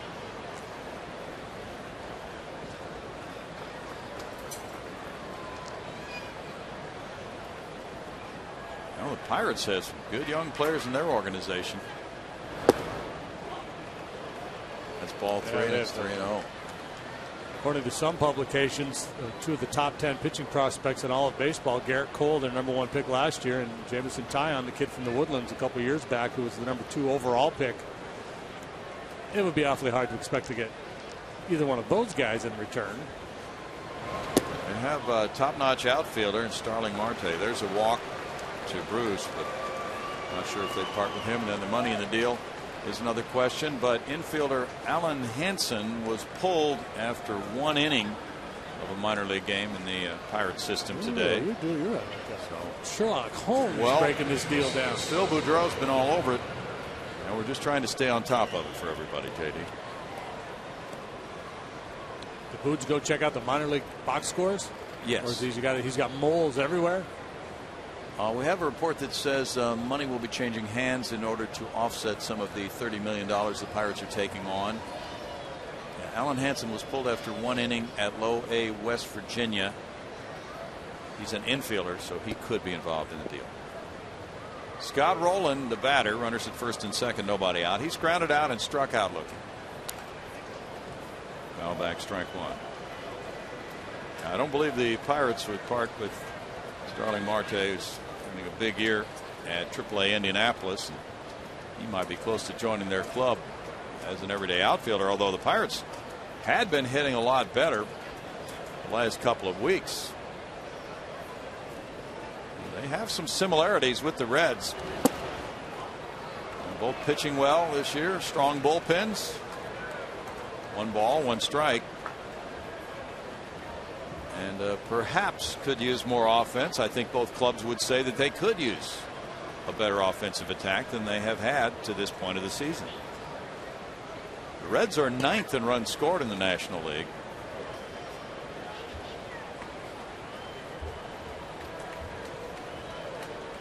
And there may be other players involved in this deal. Outfield prospect Robbie Grossman supposedly is going to the Astros. Bouncer third, backhanded. CJ throwing to second. Altuve to first. Safe at first. So the Astros give 1 out, and their runners at first and third now. And CJ wasn't very far from third, but he was going for that double play around the horn. And they forced Bruce at second for out number 1. Boy, what a double play this would have been.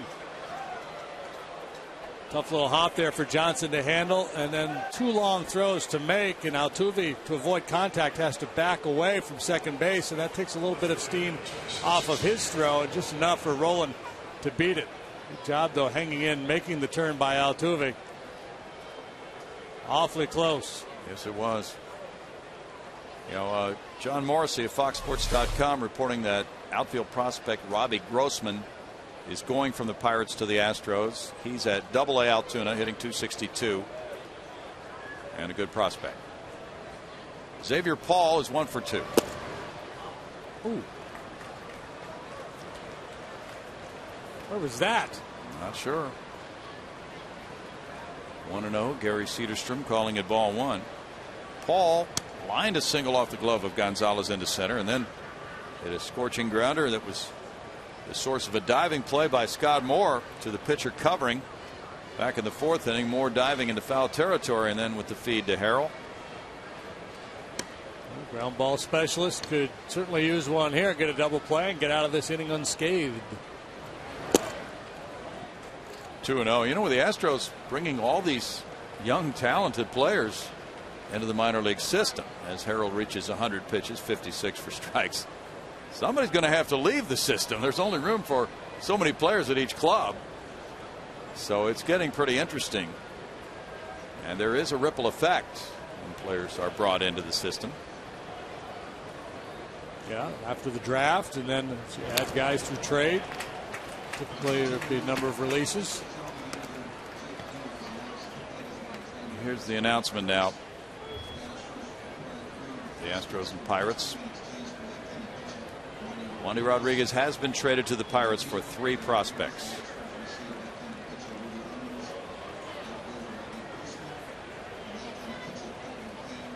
Two left-handed pitchers and outfielder Robbie Grossman. We were just talking about him, obtained from the Pirates.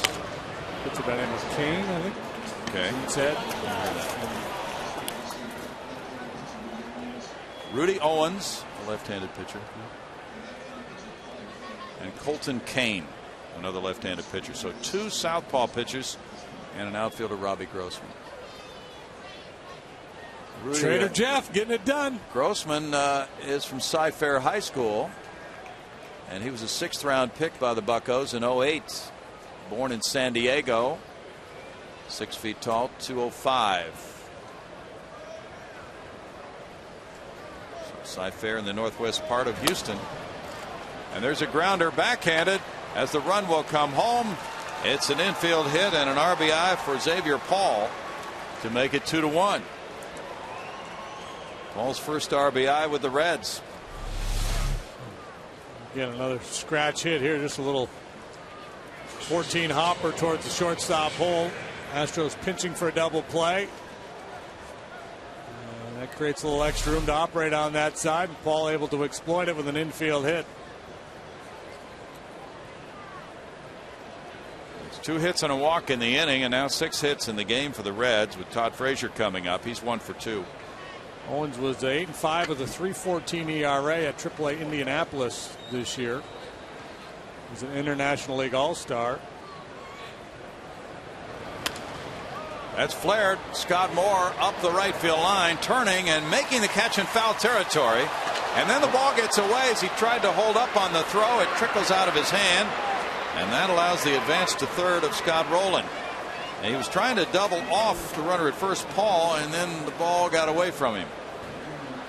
As the pitcher was not there covering it, didn't appear. Let's see it. Yeah, I think he's just trying to fake a throw. The play's pretty much over. There's nobody there. He's just faking a throw.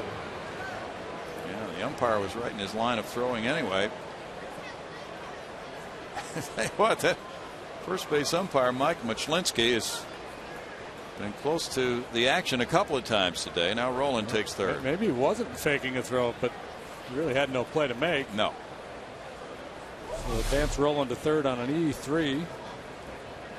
And now it's Devin Mesoraco, runners at first and third and 2 outs. There's ball 1. Just wondering, as we look at this release, JD, as you mentioned, the lefty pitcher AAA Rudy Owens with those excellent credentials and an International League All-Star. Wonder if he's going to join the Astros. He will join the club's 40-man roster, it says. But we're not sure who's going to come up and replace Wandy in the rotation yet. That has not been made clear. Well, Wandy's next start will probably be right here in a Pittsburgh Pirate uniform. Sure looks that way, doesn't it? The The outfielder Grossman, we talk about him. He's 22.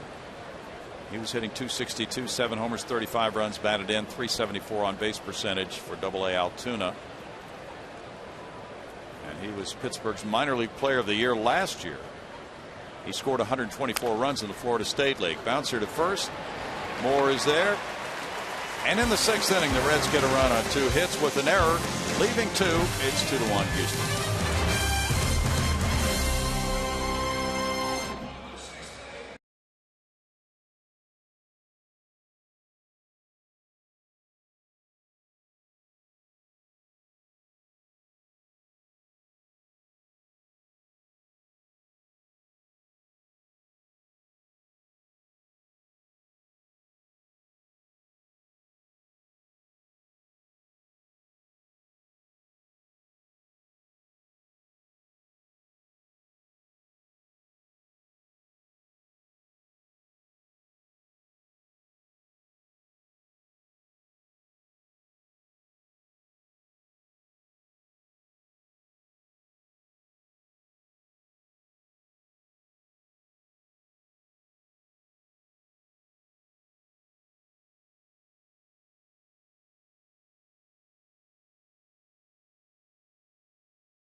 There at Minute Maid Park. We've told you about that, what that could mean with Wandy. But this Saturday, the 28th, before the 6:05 game, 10,000 fans receive a Chris Burke Greatest Moments bobblehead, courtesy of Dayhill.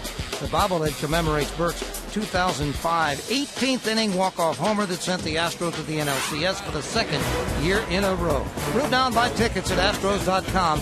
And remember this glorious moment. One of the great moments all time in Houston Astros history. Off the Astros went to the next round, ultimately to the World Series. Guys, back to you. Thanks, Greg. We're checking ramifications of the Wandy Rodriguez trade. Got more for you here as Altuve bats. He's 1 for 2 and bounces one in the hole. Backhanded, Cozart. Good play. Armando Galarraga started tonight for Oklahoma City. He went 3 innings.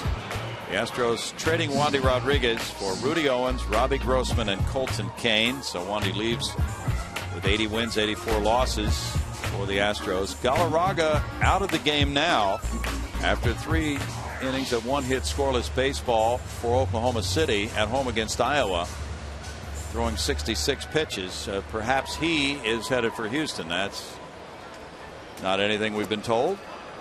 Pure guesswork. I'm looking at the website here, MajorLeagueBaseball.com, and it's written by John Sickles, who I think has a pretty good reputation. Yes. His analysis of minor league prospects. He's got Robbie Grossman as the number 5 prospect in the Pirate organization. He gives him a grade of B, and I'll tell you what that says. Prospects have a good chance, if they're a B, to enjoy successful careers. Some will develop into stars, some will not. Most end up spending several years in the majors, at the very least in a marginal role.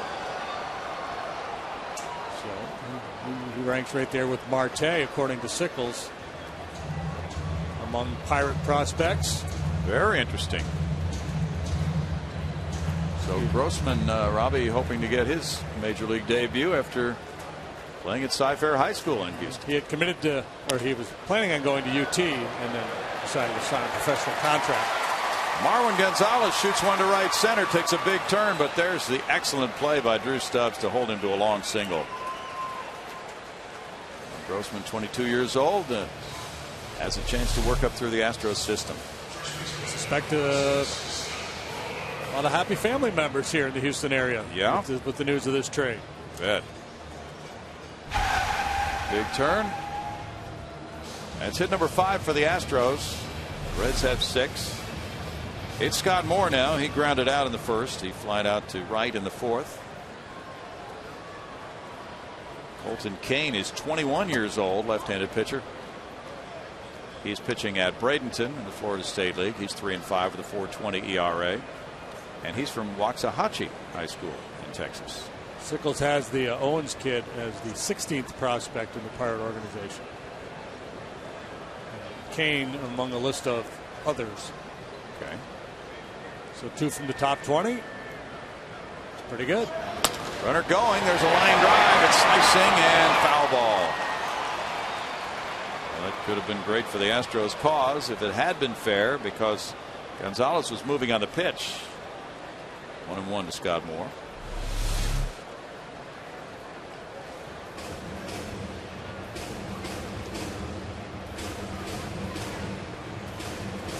Yeah, just a foot or so foul there. Moore takes a shot the other way. Yep. Astros 40-man roster is at 39 now. They have room to promote someone. If it should be Armando Galarraga, he is not currently on the 40-man roster. Line drive goes foul. 1-2. He is experienced. He's the right-hander who would have had the perfect game had it not been for the blown umpire's call in Detroit, and has worked his way back up. He started at A ball this year, but it could be someone else who takes over Wandy's spot in the rotation.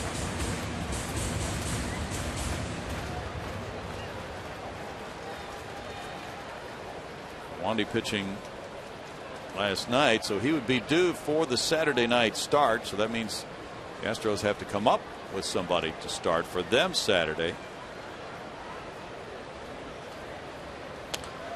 Foul back. Still 1-2 to Moore. Crazy time of year, JD. Well, we saw with Ichiro last night. He just moved down the road across the hall from one clubhouse to the other when he left the Mariners to join the Yankees. Yeah.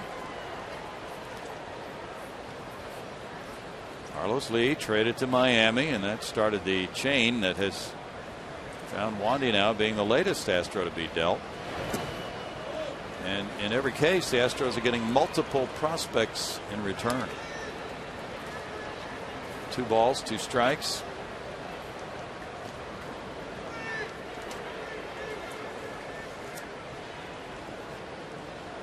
So they've said goodbye to Brad Myers, Brandon Lyon, and Jay Happ.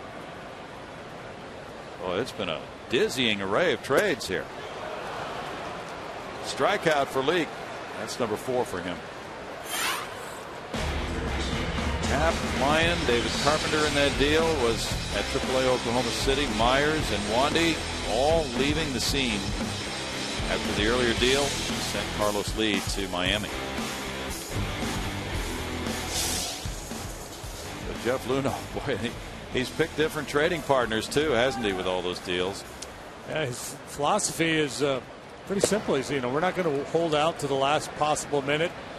We're going to try to establish, who we're trying to move, talk to other clubs, see who they have available, find the best deal for us, and make the deal.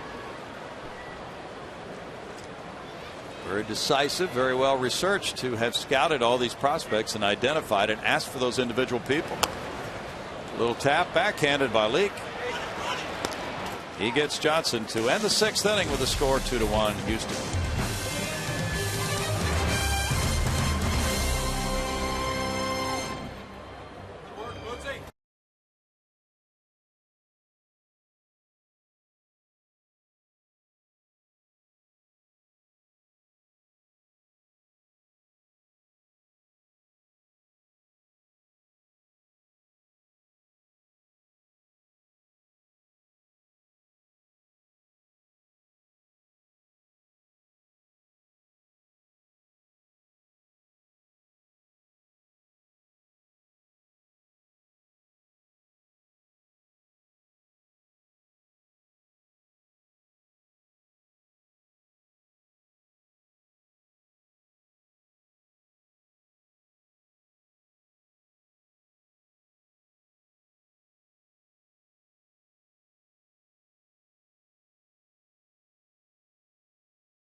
Eagles event. And by AT&T, Rethink Possible. A lot of thinking going on around here today with the trades and the ball game, which, by the way, the Astros are leading 2-1 thanks to the great work of Lucas Harrell. Let's go back to the booth. Bill Brown and Jim Deshaies. And he has more ahead of him if he's to win this game, it would appear, with only that slim 1-run lead. And Mike Leake leading it off. As the 7th inning opens, Leake takes ball 1. He has struck out both times.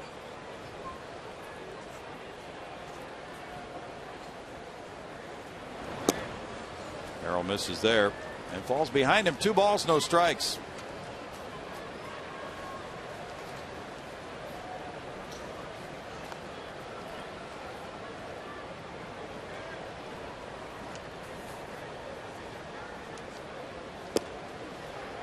Now it's 2-1 for Lucas. He's thrown 110 pitches in this game. Leake has struck out twice tonight, but as we talked earlier, he's a very capable hitter. High chop goes to Harrell. 1 out. Greg? Got another thing coming up you want to mark down on your calendar. This July, the Astros are remembering the 1980s as part of their 50th anniversary celebration. So join everyone on Friday, July 27th, when the Astros host the Pirates, as 10,000 fans receive a 1980s retro cap courtesy of Xfinity. Root now and buy your tickets at Astros.com. That's the great orange cap. Nice look. Now Snyder went out to talk it over with his battery mate Harrell with the 2-1 lead. There's one of those orange caps. Cozart is 0 for 3. Chris Johnson just looked behind him. He's looking at Ben Francisco as left fielder for positioning. And there's strike 1. I thought you were going to say he was looking to see if somebody was sneaking up to tap him on the shoulder and tell him he's been traded. The way things are going, maybe. 1 ball, 1 strike. Chop is short. Gonzalez with the play. 2 outs. Yeah, that's the thing about Harrell when he's on. It's not just ground balls, but he has such good sink. He gets the hitters to beat the ball into the ground, so they're not hard ground balls. There's been a lot of those just kind of chopping, slow ground balls tonight. They've gotten a couple of hits out of them, but another dominant performance here by Harrell. As I mentioned way back in the first inning, 4 out of his last 5 starts, he's allowed 1 earned run or fewer, 1 or none, and he's at it again here tonight. Drew Stubbs, the batter. He has an infield hit and a walk. That's a nice looking pitch for strike 1 at 93. Harrell maintains his velocity pretty well, doesn't he, JD? Sure does. Out of the way, no balls, 2 strikes. Johnson backed up at third after strike 1 to Stubbs, who's a guy who will bunt for a hit every now and then.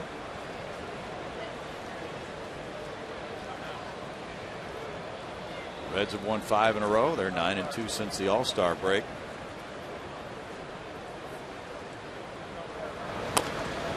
That's top foul. They will be continuing on to Colorado for the next leg of this road trip. They're coming off an 8-2 homestand with sweeps over the Cardinals and Milwaukee. The Reds have been a good road team, 25-22. That's lined into left center field. Schaefer over to make the play on it. He spins and fires in towards second. Make sure you get after that ball in a hurry out there with Stubbs running, especially with 2 outs. That's when it makes sense for a base runner to really force the issue and try to take an extra base. Harrell has not made many mistakes tonight. This time he leaves it out over the heart of the plate, and Stubbs makes him pay for it. Trying to run it in on his knuckles and just didn't get that good movement in.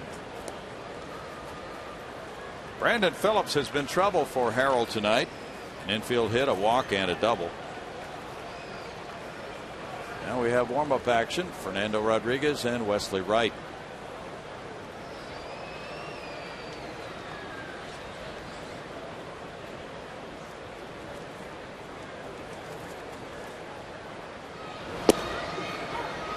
That's strike 1. I thought maybe the Pirates would be trading for a hitter, and perhaps they will.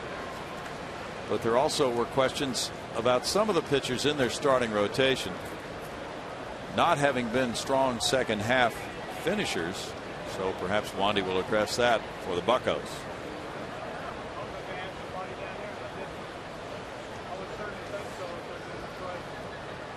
Be an interesting aspect of the trade with the Pirates here next.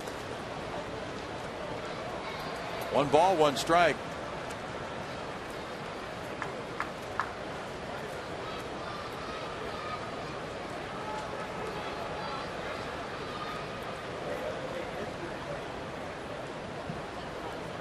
Yeah, I mean, if the Pirates announce Wandy starting this weekend, we could have a little promotion. Say goodbye to Wandy night.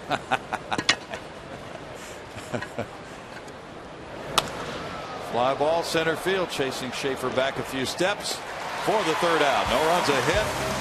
What a start for Lucas Harrell through 7. He leads it 2-1.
Play. We take a look back at a big swing by J-Max.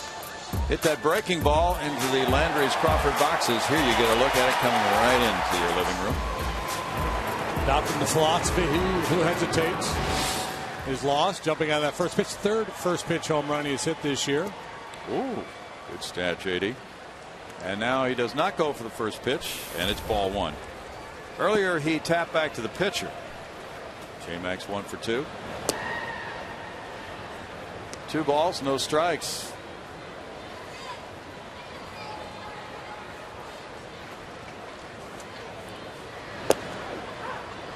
There's a strike, making it 2-1. You know, the Astros have acquired all these young talents, and I just checked a revised list of the top 20 prospects off one of the websites the other day.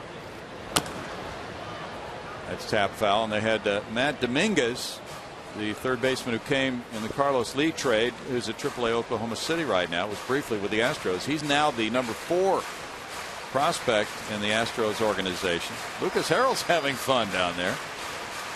And Joe Musgrove is now the number 7 Astros prospect.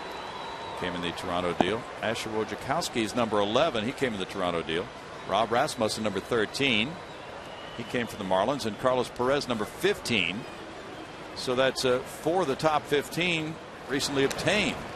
And who knows, maybe it'll be revised again after this deal. Grossman sounds like yeah, guy would slide into that top 10.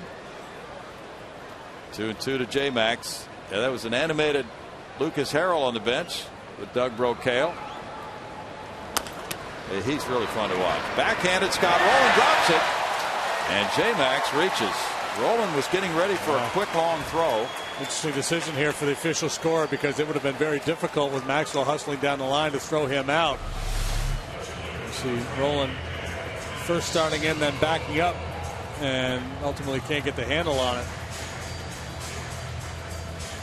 Would have had to take a step or so to plant and then make a long throw. And you do rule it an error, and that's understandable. I think that's one that could have gone either way. 6th error for Roland, and that gives the Astros an opening with Ben Francisco batting. Throw going over to first. J. Max has 2 steals in 4 attempts. Francisco is grounded to short and lined to second. This Astros bullpen has struggled lately. It sure would be nice to give them a little more than a 1-run cushion to work with.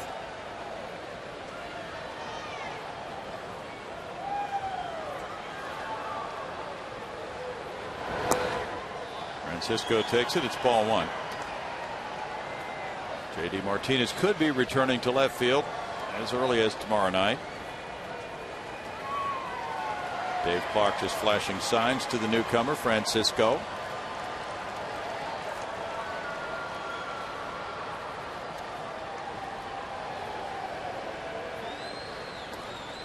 And he bunted foul. 1-1. There's been an influx of Franciscos to the Astros organization.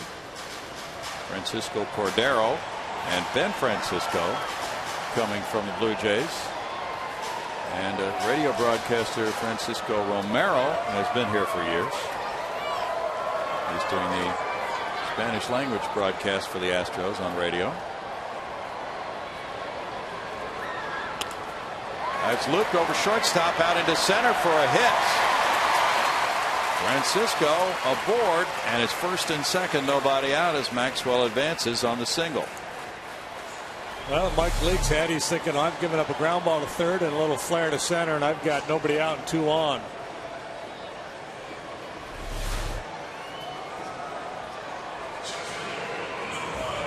.85 pitches for Leake. Schaefer's the batter. Reds corner infielders are going to pinch in.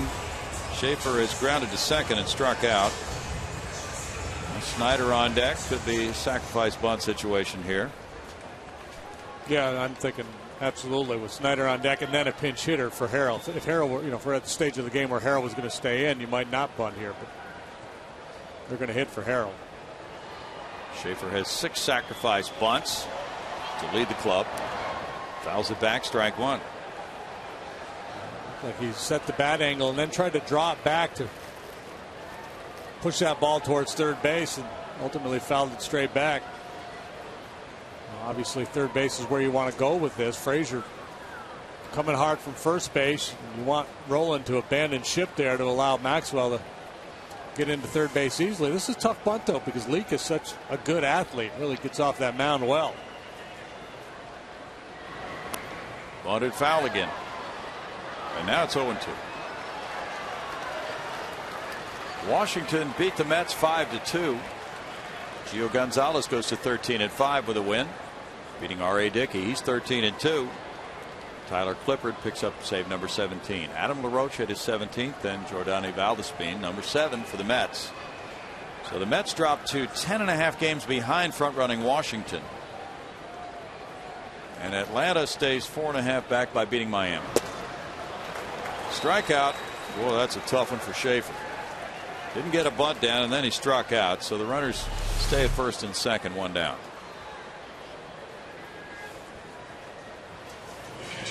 Strikeout number 5. Swing just a little long there, especially with 2 strikes. Now Chris Snyder has struck out twice.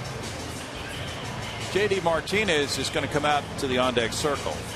Pitcher spot due up next.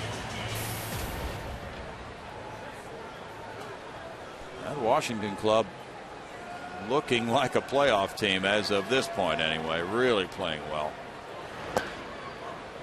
Here's ball 1. Ryan Zimmerman has been getting big hits lately. Bryce Harper gives them a lot of energy. Bill Bray and Jose Arredondo are warming up for the Reds. John Lannon came up, pitched a good game, and went right back to AAA, so they have some depth there.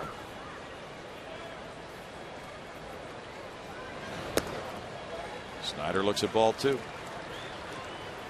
In the Atlanta win 4-3 at Miami, it was Tim Hudson going to 9-4, beating Wade LeBlanc, who's 1-1.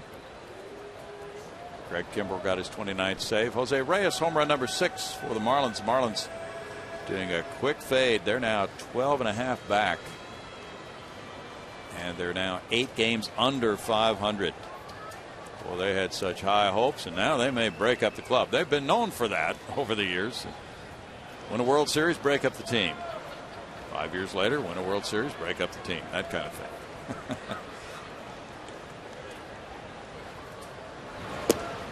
Yeah, there was new ballpark. Spent a lot of money on free agents. Big season that they anticipated never materializing down in South Beach. A lot of drama, though. A lot of excitement still. Oh, yeah. They got that home run feature. And got some cool things going on. Just need to set it off a little bit more. Big nightclub in left field.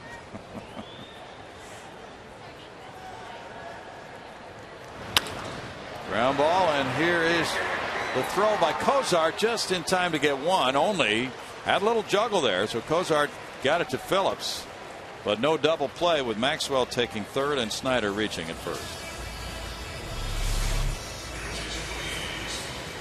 Off the bat, looked like it might be a double play ball, but a little hesitation by Cozart. No chance to turn for Phillips.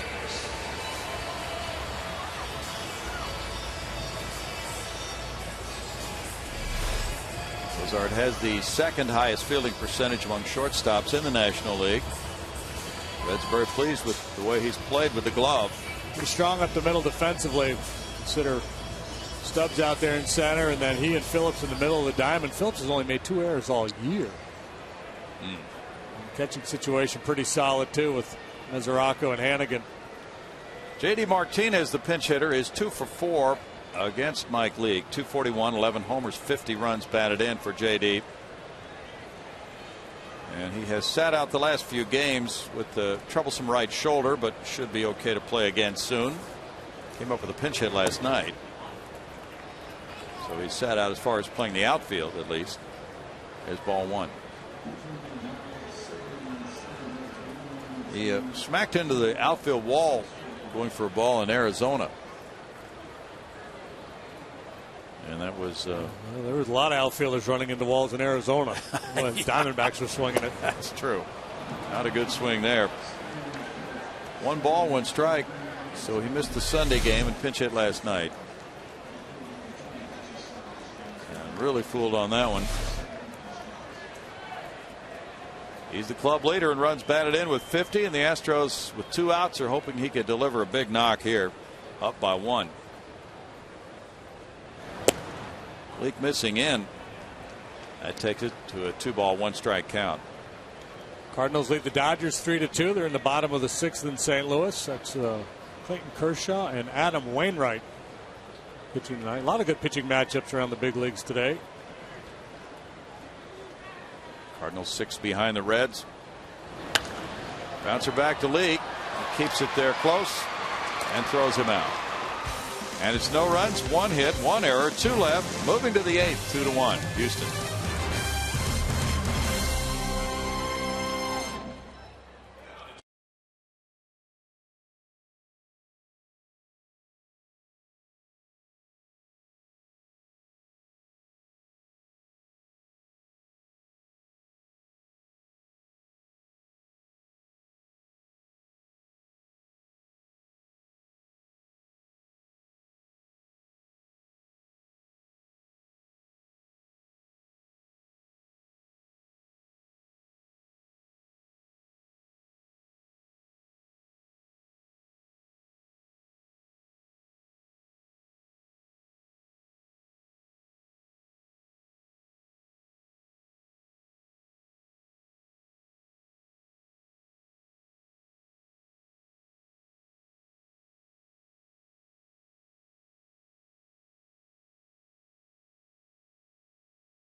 on Wednesday. They'll be signing autographs from 11 to noon. And while you're there, register to win the ultimate What a Fan experience, which includes autographed memorabilia, sweet tickets, and a chance to throw out a first pitch. Phil? Thanks, Patty. Chris Johnson right there. The Astros leading 2-1. He's had a hit, scored a run tonight. Wilton Lopez comes in to try to help protect this for Lucas Harrell, who in 7 innings allowed 7 hits, 1 run with 3 walks, 6 strikeouts. Yeah, rare poor performance from Wilton last night. 2/3 of an inning, he allowed 3 hits and 2 runs. Just having a hard time locating. His fastball was up quite a bit. Let's see if we can get things turned around. And he needs to, because the Astros have the slimmest of margin, a 1-run lead. Jay Bruce steps up there. It's interesting that he brings Lopez out of the bullpen to face the lefty. Bruce, Wesley Wright had been warming up, but Bruce has had very good swings against Wright this year. Bruce is 0 for 2 with a walk. Wesley's given up hits to 3 left-handed batters in his last 3 outings. Bruce 1 for 7 against Lopez. Looking at ball 1. Another good night for Lucas Harrell. Been fun to watch, hasn't he? He has been really the most solid guy in the Astros rotation for a while now. 2 balls, no strikes. He has stepped up his game big time this year. First chance he's ever really had to be in a major league rotation for any length of time. And he's cashing in. 2 balls and a strike. And it looks sustainable too. I mean, there's some guys you watch pitch and they go on a nice run and you're like, well, sooner or later the things are going to cave in on him. But when you watch Harrell and you look at his stuff and his command of the stuff, every reason to expect him to be a pretty solid starting pitcher now for a while, barring injury. Yeah, that's the caveat you always have to throw out there. Sure. 2-2. Lopez threw 14 pitches last night. JD mentioned the numbers on him. Came in the 7th inning. The Astros were trailing 3-2. Gave up a single to Frazier, an RBI double to Roland, a hit to Heisey, and a fielder's choice play, and he left.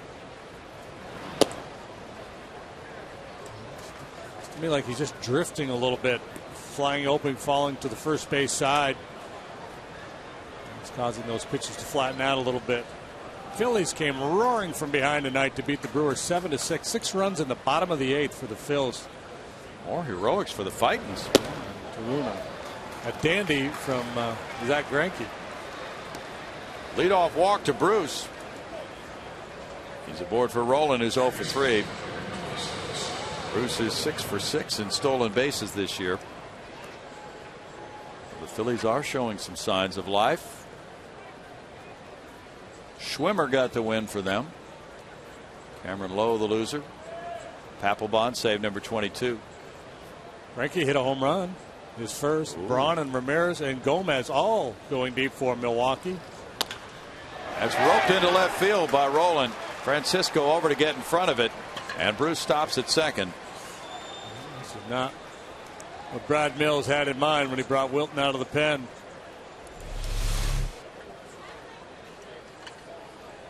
Two on, nobody out on the Roland single. Xavier Paul's had quite a night of it. He has runners at first and second here, and he's 2 for 3 with an RBI. He was robbed of a 3rd hit in the 4th inning on a diving Scott Moore play. Looks like the Astros are expecting a bunt from Paul with Frazier on deck.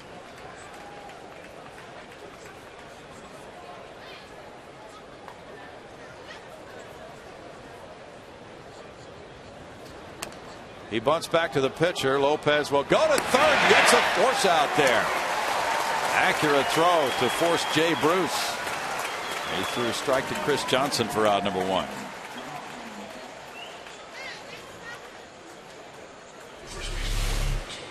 Yeah, protecting a 1-run lead in the late innings. It calls for aggressiveness. If you got a shot, go for it. Lopez on it quickly. And how many times you see a pitcher spin quickly and make an errant throw on a play like this? But this is perfect technique by Lopez.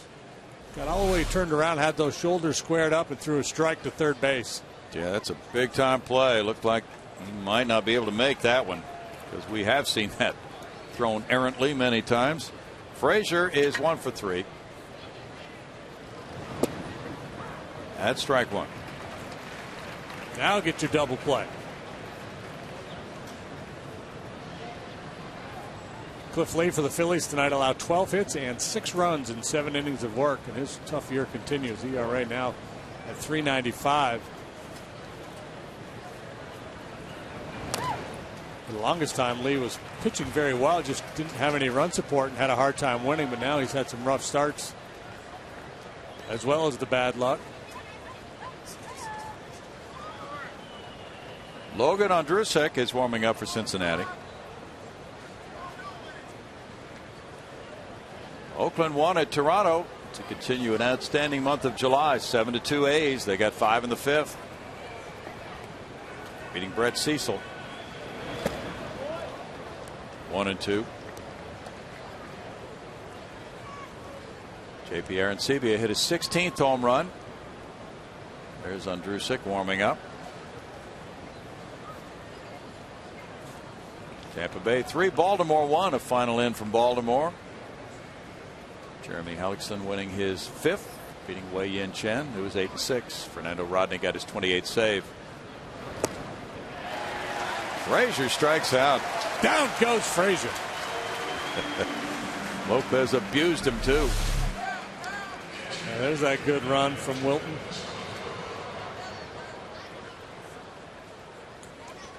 Well, the inning started pretty ugly. A walk to Bruce. A line drive hit from Roland, but then Wilton got the big force play at third on the bunt and now has struck out Frazier. And it'll be Mesoraco due up. But we get a pinch hitter, Chris Heisey, batting for Mesoraco.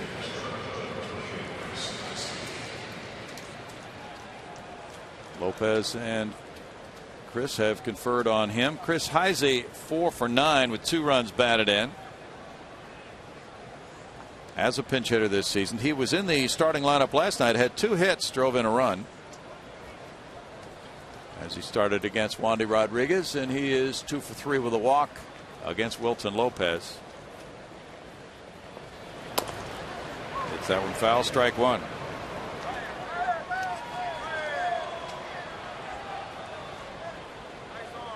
was a promising start to the inning for the Reds. Lopez began the bailout with that throw to third. Then made a great pitch on Frazier to whiff him. Now he can maintain this 2-1 lead by getting Heisey, a career .348 pinch hitter. Good sink on that one, and it's 0-2. That pitch out of the hand looks good, and the hitter gets started, but by the time it gets to home plate, it's about 6 inches off the plate.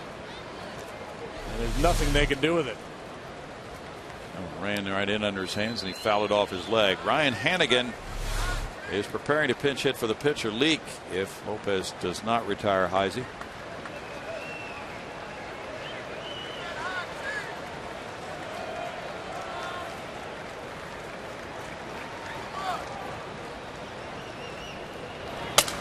Broken bat, and it's caught by Marwin Gonzalez.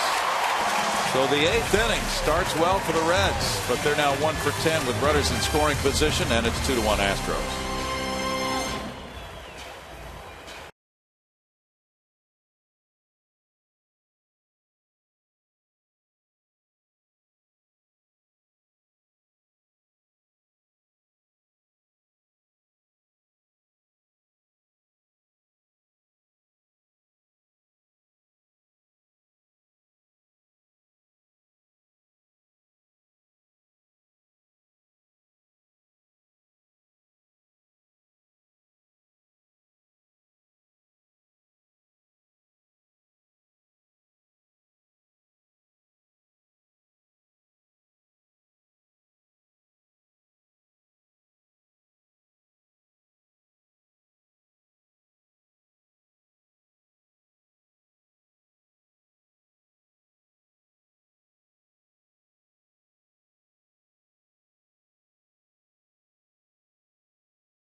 And it's Homer Bailey from LaGrange, Texas, against Bud Norris. Bailey 9-6, Norris 5-8.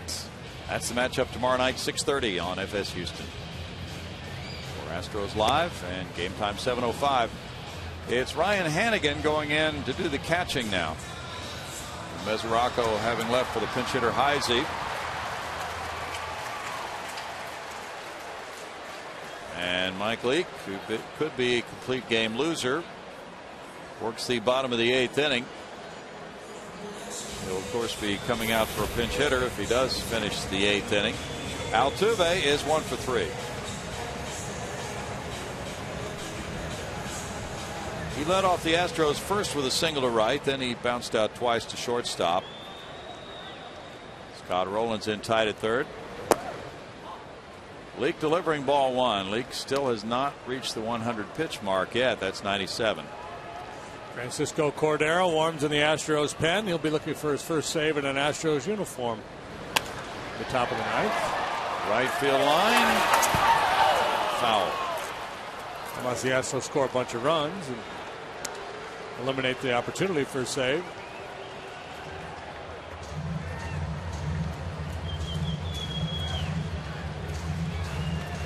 Well, the Astros are trying to snap a 7-game losing streak. They got 2 on a Maxwell homer in the 4th. That's been the extent of their scoring off Leake. He's allowed 6 hits. The Reds have 8 hits, each club with 1 error. The Reds have stranded 10. The Astros leaving 4. 15,908 the attendance as this one goes to center field. Another multi-hit game for Altuve. He's 2 for 4. 3 of the last 4 games he's had 2 hits. That's his 34th multi-hit game of the year. Last night he was on twice with a single and a walk. Tied for 6th in the National League in multi-hit games. He has 16 stolen bases in 21 attempts. He's aboard for Gonzalez. Gonzalez has been on twice himself after bouncing into that spectacular 3-6 double play. He walked and he singled. Be careful. Yeah, that's a good move. Bunts in order here. You might think about not bunting if you're thinking about stealing a base. More of a gamble. 9 out of 10 times the manager's just going to play straight bunt here. And when you've got a guy in the mound that makes it tough to get an aggressive lead and jump, you're even more inclined to say, let's just push this guy along with a bunt. Cross them up though. Yep. Ball 1 to Marwin. Frankly, I kind of like it. How many times do you see it when they bunt the guy over, you give up that out, and you never manage to get him around. Cordero warming up.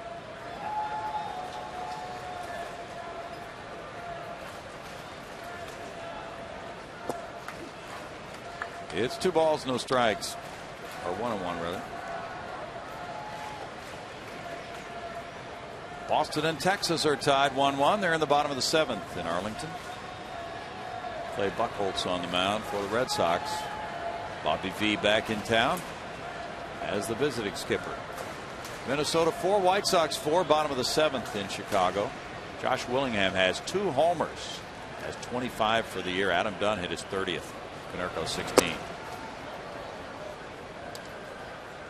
Willingham's name is out there in trade rumors, but apparently the Twins are asking for a humongous price in return.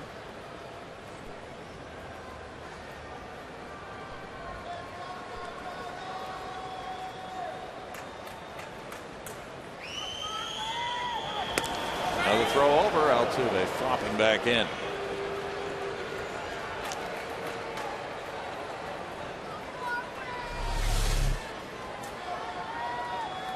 Ooh. Yeah, we might have had him.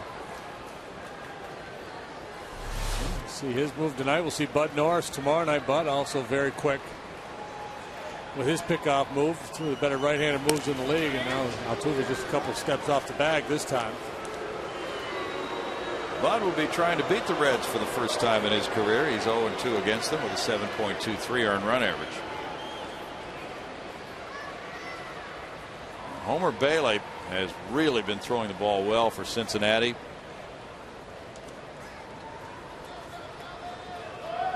Runner They're going. Hannigan's throw. Out. Great job by Cozart with that tag on the run. As the throw was drifting, and he was coming over and then slapping the tag as Altuve slid. This is all about the work that Mike Leake did, pushing Jose back time and time again with those pickoff throws, shortening his lead, upsetting his rhythm over there at first base. Just a great job by Leake controlling the running game, giving his catcher a chance, and then Hannigan able to make a good enough throw, not a great throw, was offline, drifting a little bit on him, but in time to get the out. Pitch was ball 3. 3-1 pitch is fouled, and it's a full count on Gonzalez.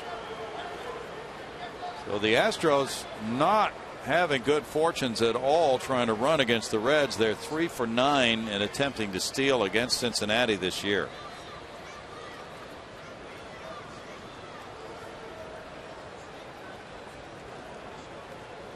Hannigan's thrown out 34%. People will take issue with the Astros not bunting there, but I don't have a problem with it.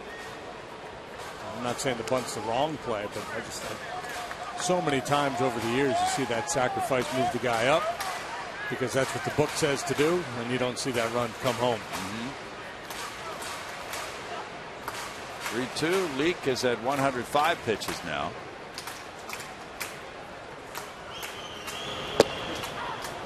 That's a strikeout looking. 2 outs. 6 strikeouts for Leake. Patty? Well, you're hitting the road. Take the Astros with you this season. Subscribe to MLB.tv today to see every Astros out-of-market game live, online, and on your favorite devices in HD quality. Visit Astros.com to order and get more details. MLB.tv, baseball everywhere, guys. Okay, Patty, it's Scott Moore now. He's 0 for 3. Takes the curve for strike 1. It'll be a pinch hitter for the pitcher, Leake, then Cozart and Stubbs in the top of the 9th for the Reds for Cordero. It's a 1-ball, 1-strike count.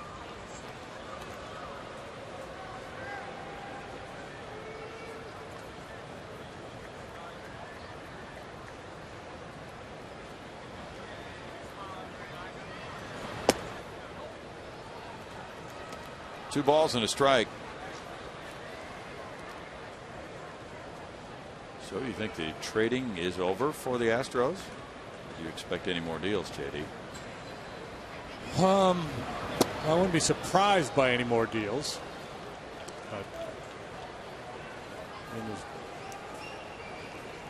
there's no more of those quote unquote established veteran type players around to trade. True. Topped up the first base line. That's a fair ball. And the 8th inning has ended with the score still 2-1 Houston.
Brought to you by the Progressive Insurance Group. Call 1-800-PROGRESSIVE today.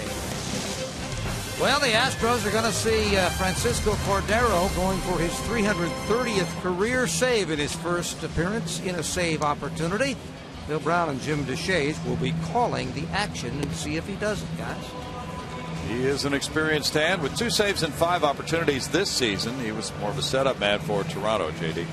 They got about 150 of those big league saves with the Cincinnati Reds, so this is kind of interesting. He worked for the Reds from 2008 through last year. The breakdown of what he's done. He's made one appearance the other day in Arizona with the Astros, so all but that done with the Blue Jays. Francisco in his prime, an extreme hard thrower. That is no longer the case. Fastball still pretty good though, about 90 to 93 miles an hour. There's a lot of sliders, good changeup, and the occasional curveball. And you see where he ranks among active pitchers, all-time saves. Mariano Rivera at 608, then Cordero leading the rest of the active pack. Pinch hitter Ryan Ludwig is batting for Mike Leake, who in 8 innings allowed the Astros 7 hits, 2 runs. Ludwig is 2 for 8 against Cordero in his career. Ludwig started last night. He had 3 hits, drove in a couple of runs. There is strike 1 on the appeal to Mike Muchlinski. Wilton Lopez in 1 inning allowed 1 hit, no runs with 1 walk, 1 strikeout. Cordero makes his second appearance with the Astros. Worked a hitless inning in Arizona Friday night in the 13-8 loss, but he thought it was good to break the ice with his new club. And that's out to left center field. Francisco calling. Out number 1 against a guy who can come off the bench and do some damage. Ludwig with 32 extra base hits, retired for the first out. Cozart follows. Cozart 0 for 4 tonight. A hittable pitch there for Ludwig. He just didn't get the head of the bat out in front, and Francisco's got the first out. Upstairs, ball 1. He, of course, is excited to have this opportunity to close again after all the saves he's piled up in his career. Taking over for Brett Myers, who now is mostly a setup man with the White Sox, so they flip-flop roles in the trade. Leake threw 112 pitches in his 8-inning effort. He walked 1 and fanned 6. Cordero delivers a strike. That makes it 2-1 to Cozart with Stubbs on deck. Cordero came up with the Tigers in '99. Then he established himself as a Rangers closer. 3 balls and a strike. First big year in saves was 04 when he was an All-Star. He had 49 saves that year in 54 attempts. Through the hole into left. Cozart with a hit. And he's aboard for Stubbs, who has 2 hits and a walk tonight. Good at bat there by the rookie Cozart. Showing some patience, working his way into a hitter's count, and then taking advantage of it.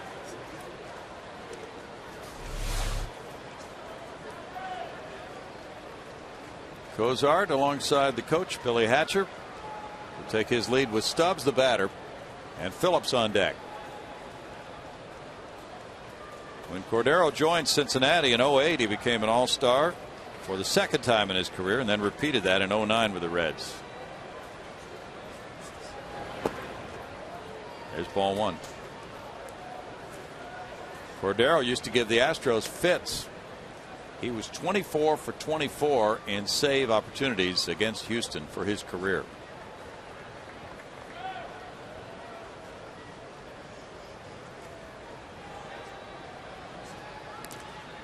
He steams a throw over on Cozart, who's 3 for 3 in steals.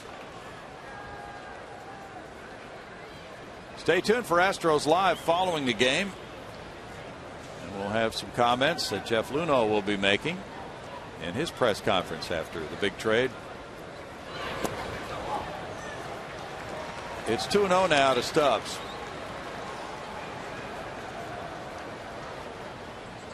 On to the last Astro that was part of that World Series team in 2005. Wesley Wright now the most tenured Astro.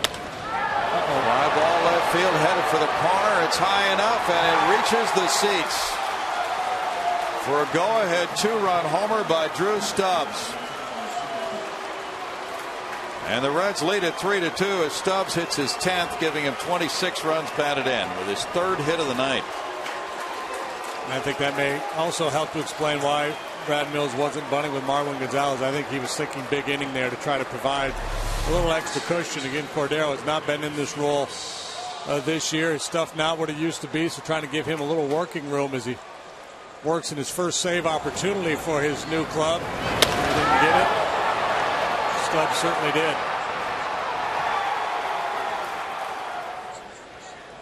The Reds are 3rd in the league in long balls. That's number 106 for them.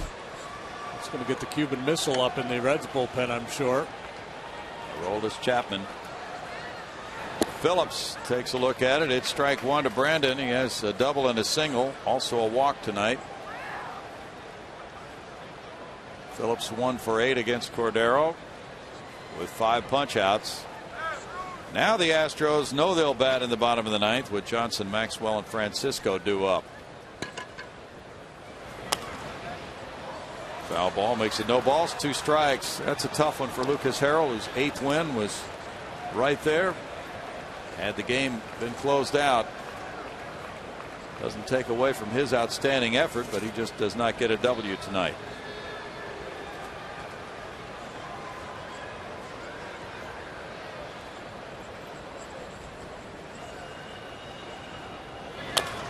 Little chop, Cordero over, barehanding. Throws him out. 2 down. And Jay Bruce will bat. Bruce is 0 for 2 with a pair of walks.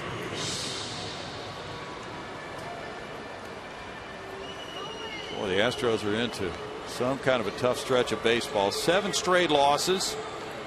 They were nursing this 2-1 lead. Now the 2-run homer by Stubbs finds them behind going to the bottom of the 9th. And they have to face the hardest thrower in baseball. There's ball 1 to Bruce.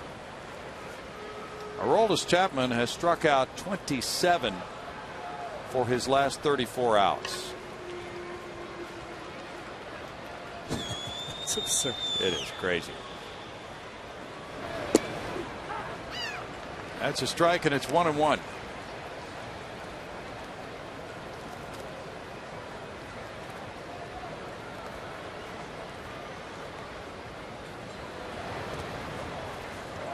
Two balls and a strike with Rolen on deck.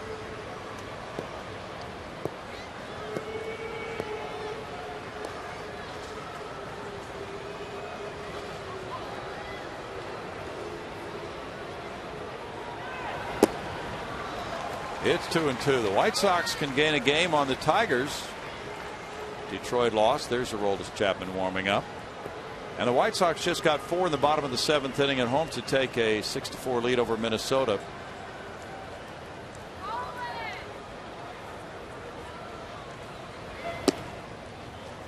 Three-2 now to Bruce with the infield shifting around.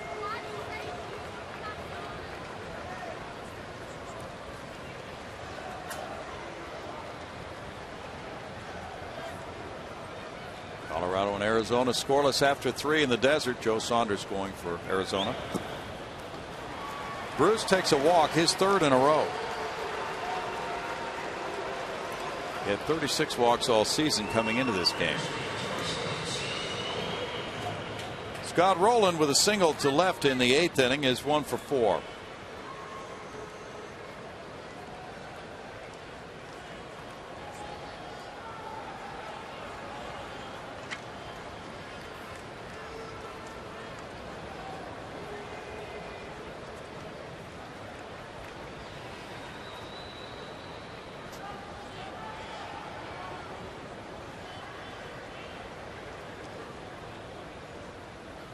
Way up, and that one sails over the catcher Chris Snyder and allows Bruce to get to second base on a wild pitch.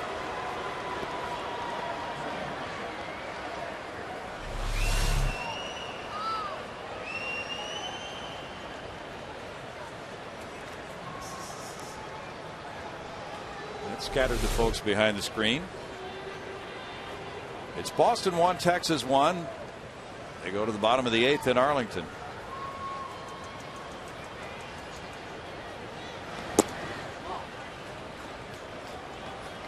Ball 2, and it's 2 balls, no strikes.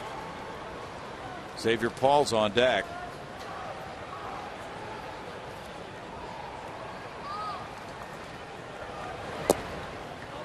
It's 3-0 for Cordero.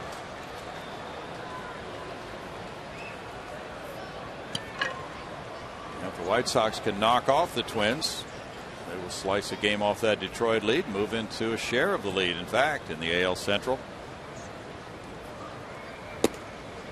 Roland takes a 4-pitch walk. Not the debut Cordero wanted to make here at Minute Maid Park, with Chris Snyder out with his arm around him. Now Doug Brocail out as well. And he just, the last 2 hitters, maybe not trusting his stuff in the strike zone, hoping to get them to chase.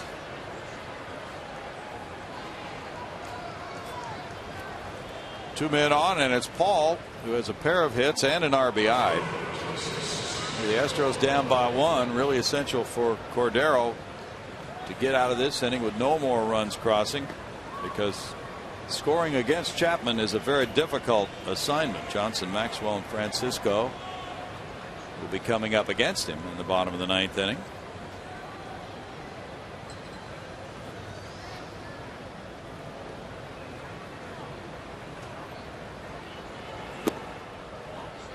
Ball 1 to Paul.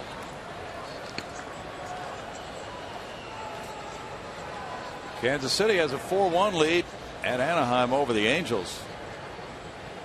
Lorenzo Cain hitting his 3rd home run of the year. Angels 5 behind the Texas Rangers. 2 balls, no strikes.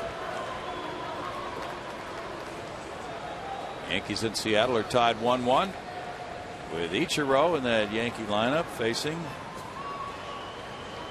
Felix Hernandez. Good matchup. Curtis Granderson is 27. He had Ichiro hitting 8th last night. Yeah. Of course, his numbers are way down. He's wearing the number 31. Did you hear what Dave Winfield said? No. He said, well, a lot of guys have worn number 31, but none as well as I did.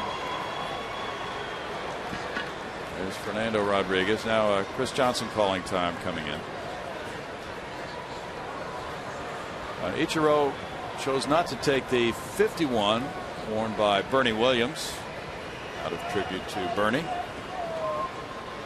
didn't want to pay that tribute to Big Wimp? Evidently not. Come on, Winnie's a Hall of Famer. Bernie's not. Good point.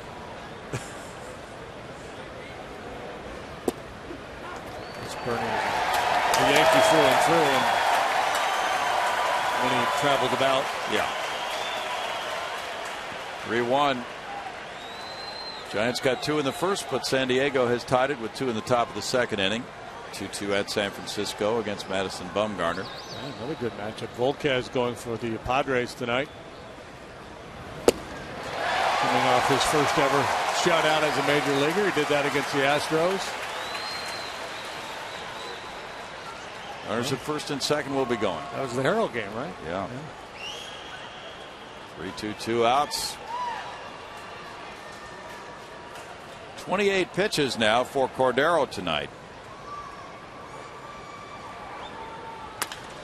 Ground ball, and that's through into right field. Bruce will score to make it 4-2. 3rd hit of the night for Paul, and his 2nd run batted in. And Roland goes first to 3rd on the single.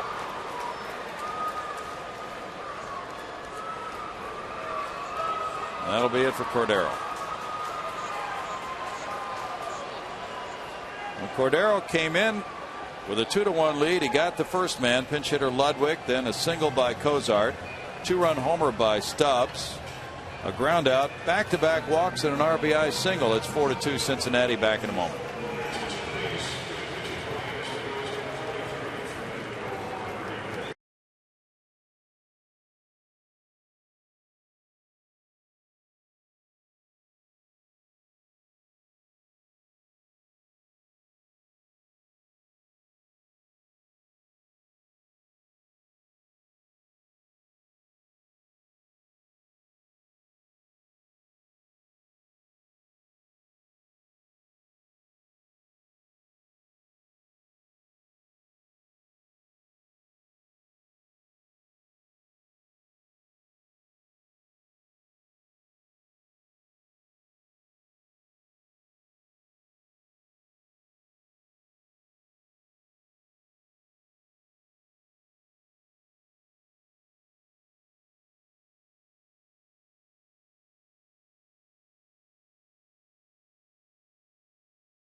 caring, responsible citizens. To learn more, please visit greatfutures.org/Fox Sports. Fernando Rodriguez is warming up here. He inherits runners at first and third with a 1-8 record and a 6.38 ERA. Yeah, things not working out there for Cordero. Really able to throw the ball by any of the Reds hitters, tried to trick them. And that didn't work out either. Now Fernando comes on to try to get this most elusive final out. His last outing was Saturday night in Arizona. He gave up 2 hits and 2 runs in 1 2/3 innings in the 12-3 loss. The 3 before that were scoreless outings for Fernando. Todd Frazier is ready to hit. He's 1 for 4. Fernando, pitcher number 4 for Brad Mills in this game. It's rolling at third and Paul at first. Reds have had 3 hits and 2 walks here in the 9th inning. The Reds are trying to make this the 4th time they've come from behind when trailing after 8 this year. That's above average. Yeah.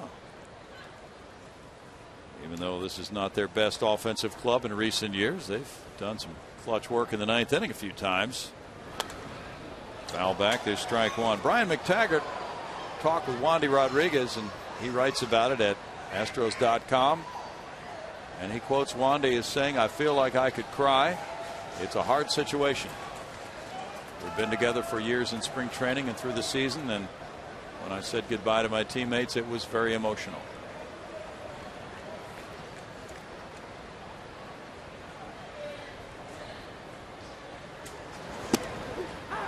In for a strike for Fernando, and he's out in front. No balls, 2 strikes in the count. Ryan Hannigan's on deck. Frazier, the 7th Red to bat, or the 8th Red to bat here in the 9th inning. Rodriguez has stranded 23 of his 27 inherited runners this year. Popped up. Scott Moore right there at first base. For a foul pop to end the Reds' 9th inning. They come up with 3 on 3 hits. They leave 2, and they lead it 4-2.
Four-2 lead.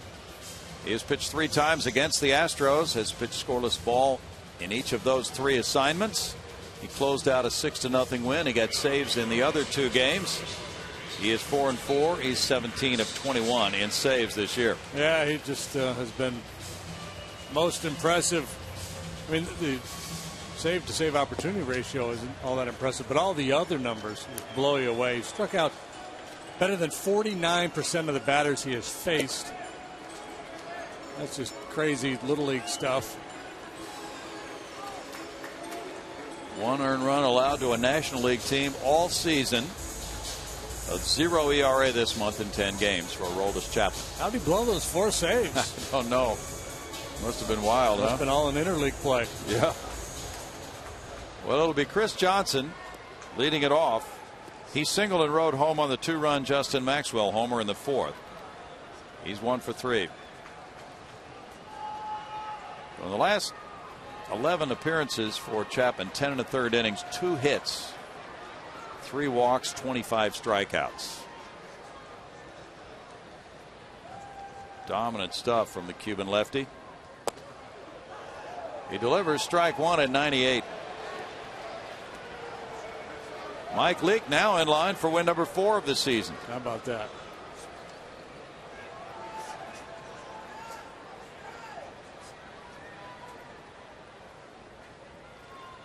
Ooh, slider. That's not fair. No, it really isn't.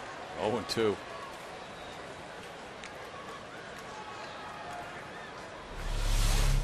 That is just filthy. After a 98-mile-an-hour heater, this power slider diving down and in. That's a looping liner and off the glove of Frazier. Now the pitcher Chapman is hustling to get there. It's safe at first. He didn't catch the throw. Chapman relaxed. It's ruled a single. Chapman was not going to first. He was just watching Frazier, who almost caught it, but Chapman didn't get there. Yeah, you're trained to break on a ground ball to the right side. And sometimes when the ball's hit in the air like that, you kind of freeze and watch the play. You thought Frazier was going to make a play on it, and then by the time he broke, it was too late.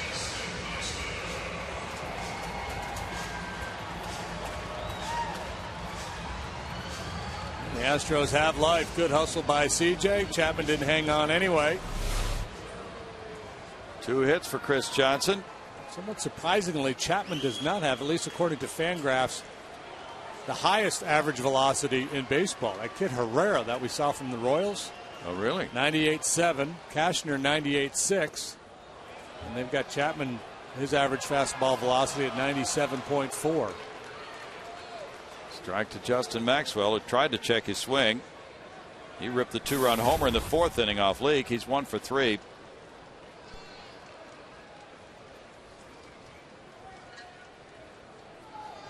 Batting average against Chapman is 115.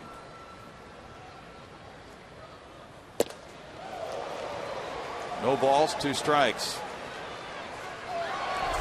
Triple digits on this fastball from Chapman.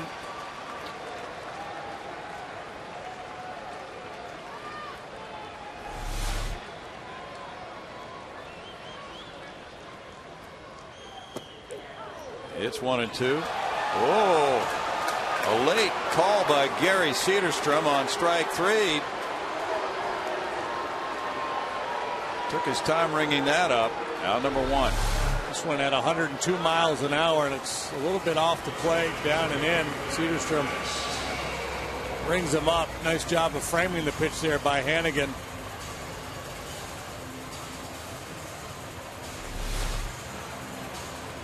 That's 1 out. Now Francisco has a good reputation for hitting inside fastballs. He's 1 for 3. That's ball 1. Right-handed hitters are hitting 115 against Chapman. Left-handed hitters are hitting 115 against him. He's given up 3 homers in 105 at-bats to right-handed hitters. Matt Downs is on deck. Jordan Schaefer due up next. Strike, and it's 1-1. Reds bullpen has a fine ERA of 2.49 with 19 wins and 14 losses. They lead the majors in relief victories and bullpen ERA.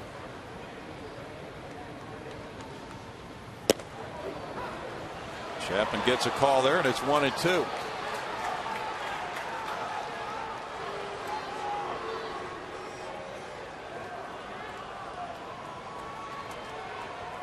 Chapman pitched 54 times last year, but had 1 save in 3 opportunities. Reds have gone to different closers. Ryan Madsen out for the season with an injury. They used Sean Marshall earlier this year, and Chapman was a setup man. 2 balls, 2 strikes. Eventually, Chapman, it's planned, will be a starting pitcher. We'll see if that ever happens or not. That was the plan this year until Madsen got hurt. Yeah.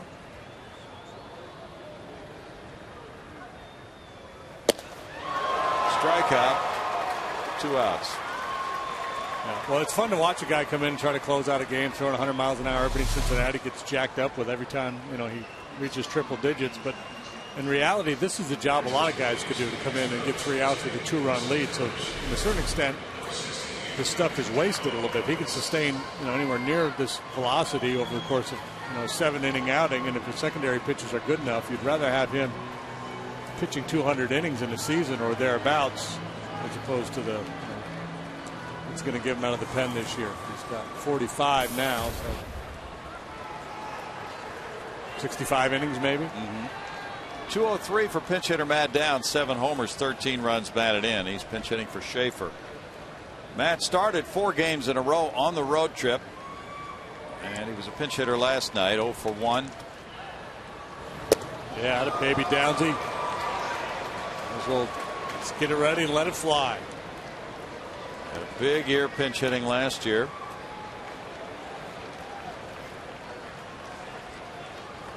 With Maxwell following that base hit, and then Francisco and now Downs, we got the 3 guys you think might be able to turn this fastball around. 0-2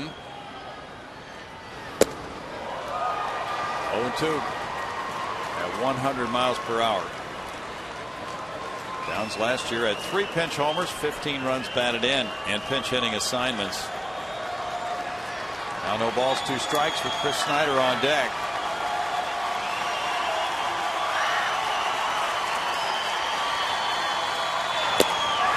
And Chapman strikes out the side after the leadoff hit, throwing 8 pitches at 100 miles per hour. The Reds come from behind for the 4th time this year when trailing after 8 innings. Drew Stubbs with a big 2-run homer to give them the lead, and they finish out their 6th win in a row, and the Astros 8th straight loss, 4-2 Reds.